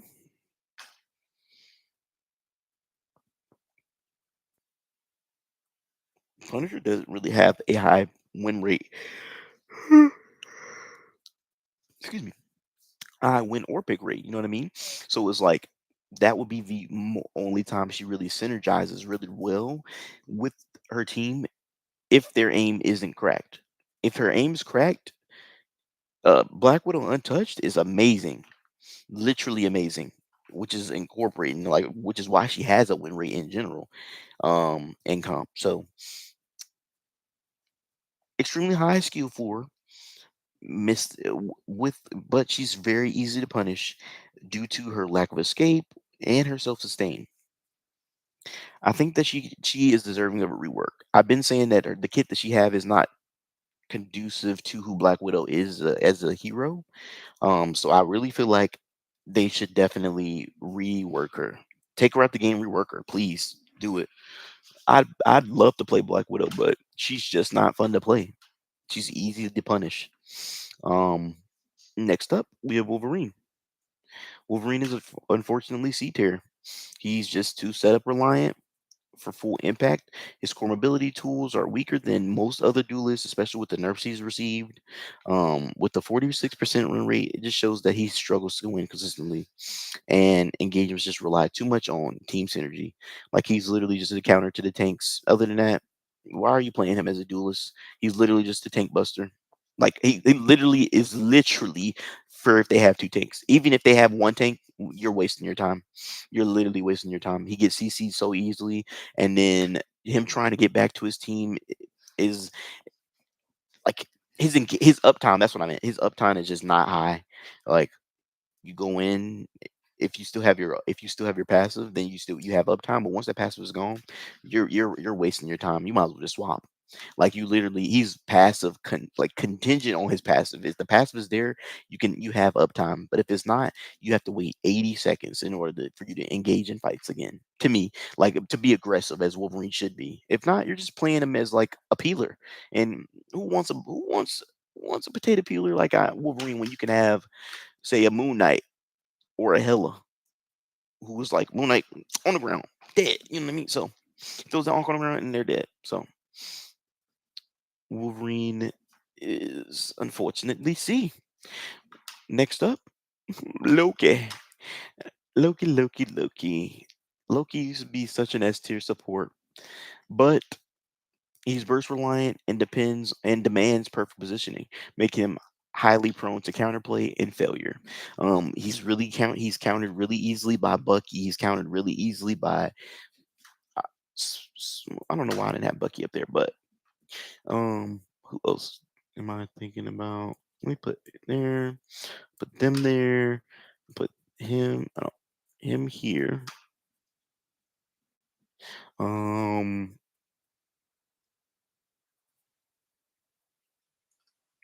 her here, here.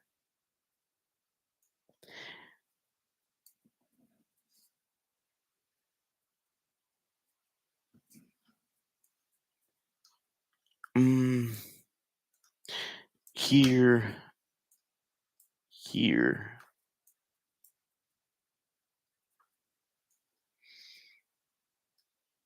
here, and here. And then we'll go through. We'll start with Loki, and then we'll go through. And I'm we'll pretty much wrap this up here. Um, here, here, here, here, here. Okay, so let's talk about Loki for a bit. Loki is just his win rate just indicates that he's too inconsistent and is easily shut down to be a reliable carry. He used to be like right before, like he just went through like two big patches that really changed like the way Loki gets value, which is like they've been nerfing him since he's been out because he's been the best sport. They've nerfed his life domains. They've officially nerfed his ult charge. They've nerfed the way he uses his ult. They've nerfed pretty much everything about his kit that makes him excel past the other duel that DP strategist. And so unfortunately he's gonna be a C. Shush. Siri always trying to talk. So unfortunately he's gonna be C tier. Um Same with Human Torch. Human Torch, he's been touched. Like he was really, really good, but then he recently got nerfed, and he's been getting nerfed since his first nerf. And it's just like I said, Iron Man is the best flyer to play, but he's a close second. But there's so many counters to the flyer meta, it just makes it so it's harder to play flyers in general and harder to play Human Torch. But that's why he's C tier. Although mechanically, he's a BA tier DPS. Um, so like I said, if this was mechanical only, some of these would be different. But because this is mechanical and stat based, this is what they will be. Black Panther. Black Panther is a high skill ceiling DPS who I really feel like is B tier. He's B minus tier. But with all the counters that they have incorporated and nerfs that they have did, because just can't get people just don't they lack the mechanical skills to figure out how to counter dive. So they have to unfortunately nerf it to shit and build it up from the ground up. So he ended up getting a new team up with Hulk, which is good, but I've seen it in action. It's kind of like if he's not still engaging while he's using that before that team up goes off, it's kind of like Wolverine, where it's like the passive, where it's like that's part of his uptime. And if he has that, oh yeah, he can zip zip zip dead, and then but he got to get out of there right after that because once that bubble goes away, one shot he's dead. But personally, I like playing Luna against BP because literally freeze or clap, like it instantly causing damage to him will require him to retreat because he knows that I'm going to continue to do it. Um, so yeah, C tier. Punisher. Punisher is C tier just because like he gets countered so easily, and people have a linear way of playing Punisher, so it makes him less appealing to play. You know what I mean? They set up turret gets destroyed. That's kind of it. You playing with three tanks though and two supports. You're in business. It gives him like it gives him walls essentially to shoot through so that he can get the value he needs. But he's super duper team reliant. All these people are super duper team reliant. That's why they're C tier. It's solo carry to reliance. Like Mantis is a little bit different, and these situations we'll talk about. But yeah, he just requires too much help. Same with Hawkeye. Hawkeye has a really B tier kit, but it's just too team reliant, and he doesn't synergize well with a lot of compositions. But they're trying to help him with that, which is why he has that team up with Iron Fist and Luna. Excuse me. So essentially, there's somebody that can dive, which is distracting, which is taking attention from the Hawkeye. Now, a good Hawkeye is to be reckoned with because a good Hawkeye easily sits B plus, but the average Hawkeye player is not really that good. So he's C tier. Squirrel Girl, she's always been a low tier DPS because she has a low skill floor. She had B tier traits before the nerf that they just gave her, but that was literally because people would just pick her and when in doubt, play Squirrel Girl for that burst damage for the Squirrel Stampede, because she just could dink people and destroy them. And then the new team up that they gave her, they were trying to keep her in the meta, but people would just complain too much, and people also just leave her unchecked when that happens. So it's like they had to nerf her. So she is C tier, and I'm upset about it because I really like playing Squirrel Girl. Um, of course, she's an East character, but like she's just I don't know. She's a fun person. Like her personality is so bubbly and woohoo. And, like she's just me and my best girl Tippy. Like I don't know, I love Squirrel Girl. Like in this game, I love her personality. So I love the player. I love hearing her voice line. So it's a bummer that I don't play her as much because of that. Like it's like I have other DPS like the DPS that I play would be like Iron Fist, Wanda, Psylocke is one that I've been picking up, Mr. Fan. So it's like other characters that I'd probably rather play over her because although I've played her a little bit since the nerfs, and it's not crazy. If you get multiple nuts on one person, it's not bad, but it does. She's not two tapping nobody no more. She's definitely not. She has to hit him a few times and then she can. But Ultron, he has a high skill ceiling.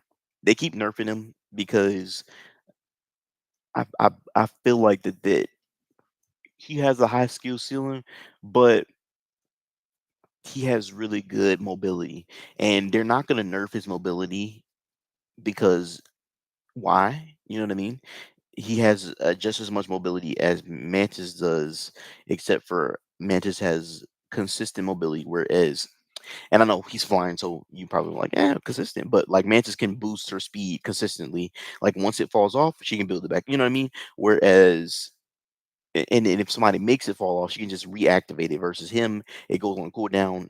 Like his burst of speed that he gets goes on cooldown, and then they increase the cooldown, so it's lessens the time his uptime, well, his up speed, I guess, upload speed technically. But yeah, um, now let's get into these situationals. I'm gonna say Angela. So the reason why they're situational, and I'll put them where I feel like they should be if the situation arises. Angela is easily an A tier tank. She's still establishing herself and she is situational, but she's really good at diving, like really good at diving with other divers. Like I love diving with the Magic. I love diving with Spider-Man because she pretty much outlines she separates and outlines the characters for you to dive. So it's like let me make sure too. I'm still going. But yeah, she literally outlines the characters for you to dive. It's like when I'm playing Angela, I go in, grab one out. I'm like, okay, here's this one. They're like half. Take them out because she doesn't do like enough damage to one shot them without using more abilities. Have your other dive do it, and it makes it so that the other dive is getting more value. There is low key boosting their stats. I think so. Um, yeah, that's why I. So if the situation arises, then Angela is easily an A tier tank, but because of the counters that are there because they could swap to a thing and make your day a lot harder because they can swap to a Thor and make your day way harder because they can swap to a Penny and make your day a lot harder. Hazard is situational. So what I'll do is if I'm playing Angela and so let's say they're playing a Penny and a thing, I'll swap to a different tank to get the pressure off of me and then I'll swap back. And then at that point it's more of mental warfare. So if I can dive their their supports hard enough that they feel as though as for them to stop thinking, then I mean, sorry, as they feel as though that I'm a problem. Sorry. If I apply enough pressure to their back line to the point where they feel as though that I'm just not leaving their back line and that, they swapped they originally can't talk. So let's start that over. Angela is really, really good. She's situational. She'd be A tier if the situation arises. So if I'm being countered by if they originally are playing a penny and like a thing or a thing and like a Thor or any of the immobilization fly the flyer immobilizer tanks. Um I just have them so I'll play something like I'm not really worried about a Namor. I'll destroy a Squiz before he gets to me. It's just if I don't focus him, then he's gonna get value off of me. But same with Thing. Like if I don't, I just have to be mindful. What I've noticed is with Thing, I can get around him countering me by literally slamming down before he's able to ground me. Same with Thor actually. So like that's why I'm like situational because if you can get around the situation, you're golden. Same with the penny mines. She pretty much is able to hit the penny mines not with ease because she has to kind of like swoop down, but she can shield some of the mines explosion, and then that'll reset the mines that are out there, so she has time to get rid of it. You know what I mean? So that's why situational. Um, Luna easily an S tier support. Um, if the situation arises, essentially she's S tier, but because of her lack of the lack of amount of people that are mechanically good with her, she's situational. Um, she's a character though that if you if you're good at his can, you want to play Luna because she's by far the best support in the game to me. Like from the only thing that I'd say that her weaknesses, which depends on how strong the meta is, that composition is in the meta, which is she's easy to dive. She's easy to dive and she choreographs where she's running. So essentially what I'll do is if I'm running, I'll skate like this, skate in a zigzag because if you skate forward, easy to kill her, especially if there's a Hela that's looking at her, Jean looking at her, popping her back her head. So whereas there's Sue who can pretty much be um Sue can pretty much just avoid it and then just walk away. She can be heard, but you actually have to know where she's going. Um, and it really takes a Sue player to know where a Sue is gonna move next. You know what I mean? You can't really predict too much of where Sue will end up unless you kind of play her. Um, so next situational is honestly Bucky is an A tier DPS to me. He counters flyers really well. If they're playing stupidly or playing with Loki, it has this free ult charge for him. So it's like he's to me he's situationally an S tier DPS, but there's certain things to keep him in check, which I like. Because I feel like all characters should have something that keep them in check. But to me, he's a solid A tier DPS. He has a A tier kit with situational synergy. Situational meaning like it could be A tier or S tier to me, depending on who's on the team, what composition they're running. Because he's really good against flyers, you know what I mean. And he pairs well with a lot of DPS, a lot of tanks, a lot of support. So he's just very universal. So universal slash situational.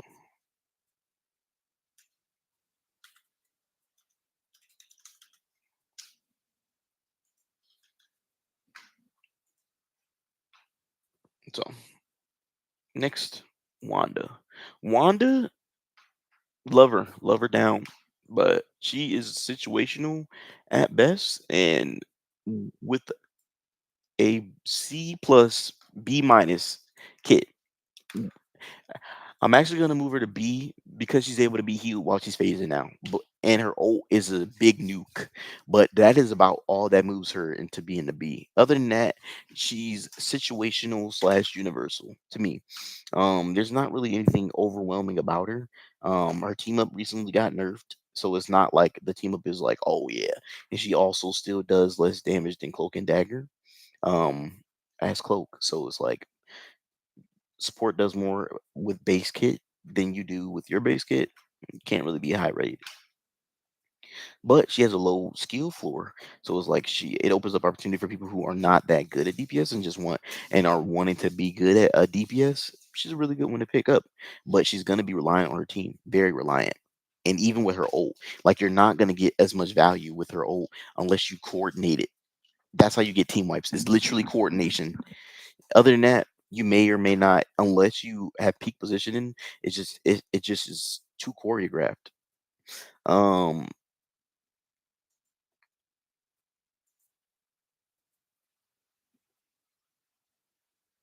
next. Let me sure. Okay, cool. Next on my situational list, Psylocke. Psylocke is actually going to be moving. To me, Psylocke is going to be moving to S tier. She's going to be moving actually to high A tier. After the patches drop tomorrow. Well, in the morning. Um, she's gonna be A tier. Simply because she's able to kill through support ults. Like that is something that is really, really important for a DPS to be able to do. Like not baiting him out is one thing, but being able to kill through it while after baiting it out is so detrimental to shifting fights that like excuse me.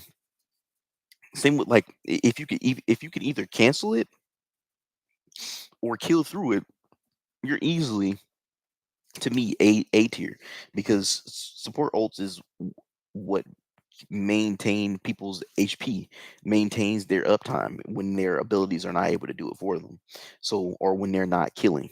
So, being able to remove that from play is literally a win con, to me at least. So that's why it's like situation because she's she's pretty easy to counter. Because number one, she can be killed in her ult if you do enough damage to her at her startup. Number two, big counter to her is Iron Man. Big counter to her in general is probably going to be Flyers, especially because she's vulnerable one looking up to them, and they end up nerfing her invisibility, which is part of her survivability. So it's like her uptime is a little bit less, but her ult being where it is, makes it so even though her uptime in the backline is going to be less, she's going to be effective when she's back there. A lot more effective now. So A tier to me. Same with Blade. Blade has been in this weird spot because people just aren't playing him as much to me. And then when they are playing him, they're kind of getting countered, but he counters a decent amount of the roster. It's just people lack the mechanical skill to be good with Blade. Um, because he, I think he's the only DPS before Daredevil coming out that has consistent stance changes.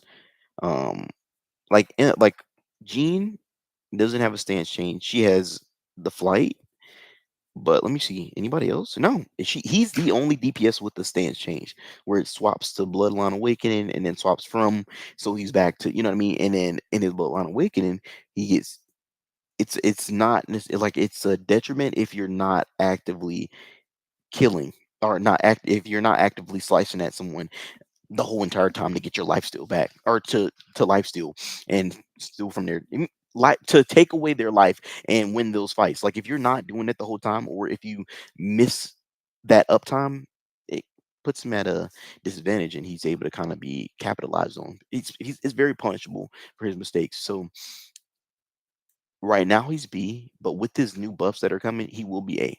So I'm gonna put him in B for right now. Um oh no, this is for future too. So yeah, so then if I'm being fair, Sarlacc should be beat then too. So yeah, Storm, Storm. I'm gonna leave her in Universal set situational because Storm is good, but her kit is easily a B tier kit.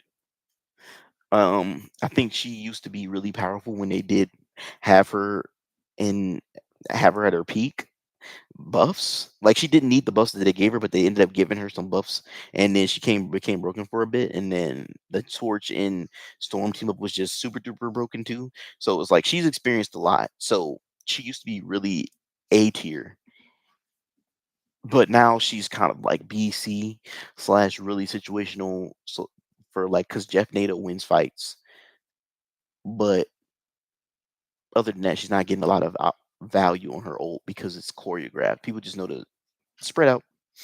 And then even then, it doesn't do as much damage as it used to. So it's more beneficial for you to ult with Jeff. So yeah. Um, Speaking of Jeff, I put him in a B tier.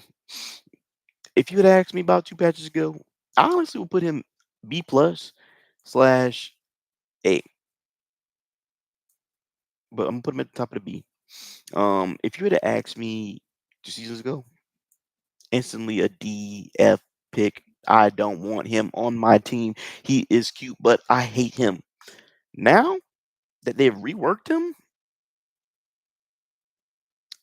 the reason why he's B though too is because they're actually reducing his crit resistance, so he's gonna be able to take more crit headshot damage from people, so they're gonna be able to kill him a lot faster now.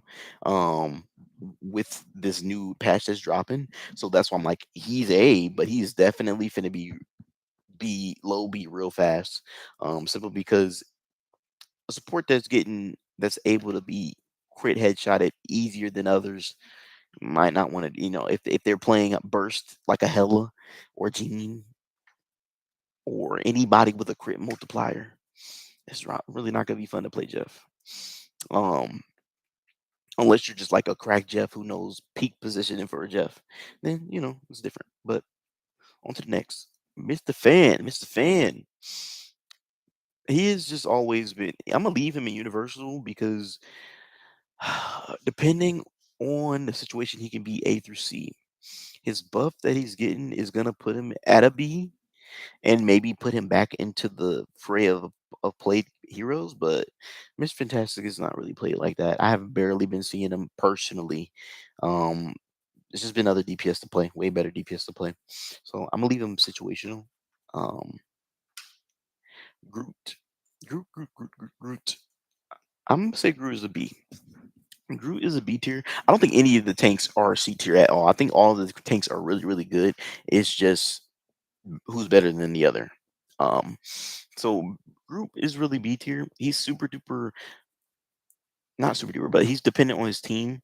He can counter a decent amount of the tank roster himself, but he needs a team. Like Groot can, he literally gets passed around the block for a bag of Skittles in matches. Like if he's playing against an Emma, playing against a Thor, playing against an Angela, playing against a Thing, playing against anybody, a Venom, like they just all just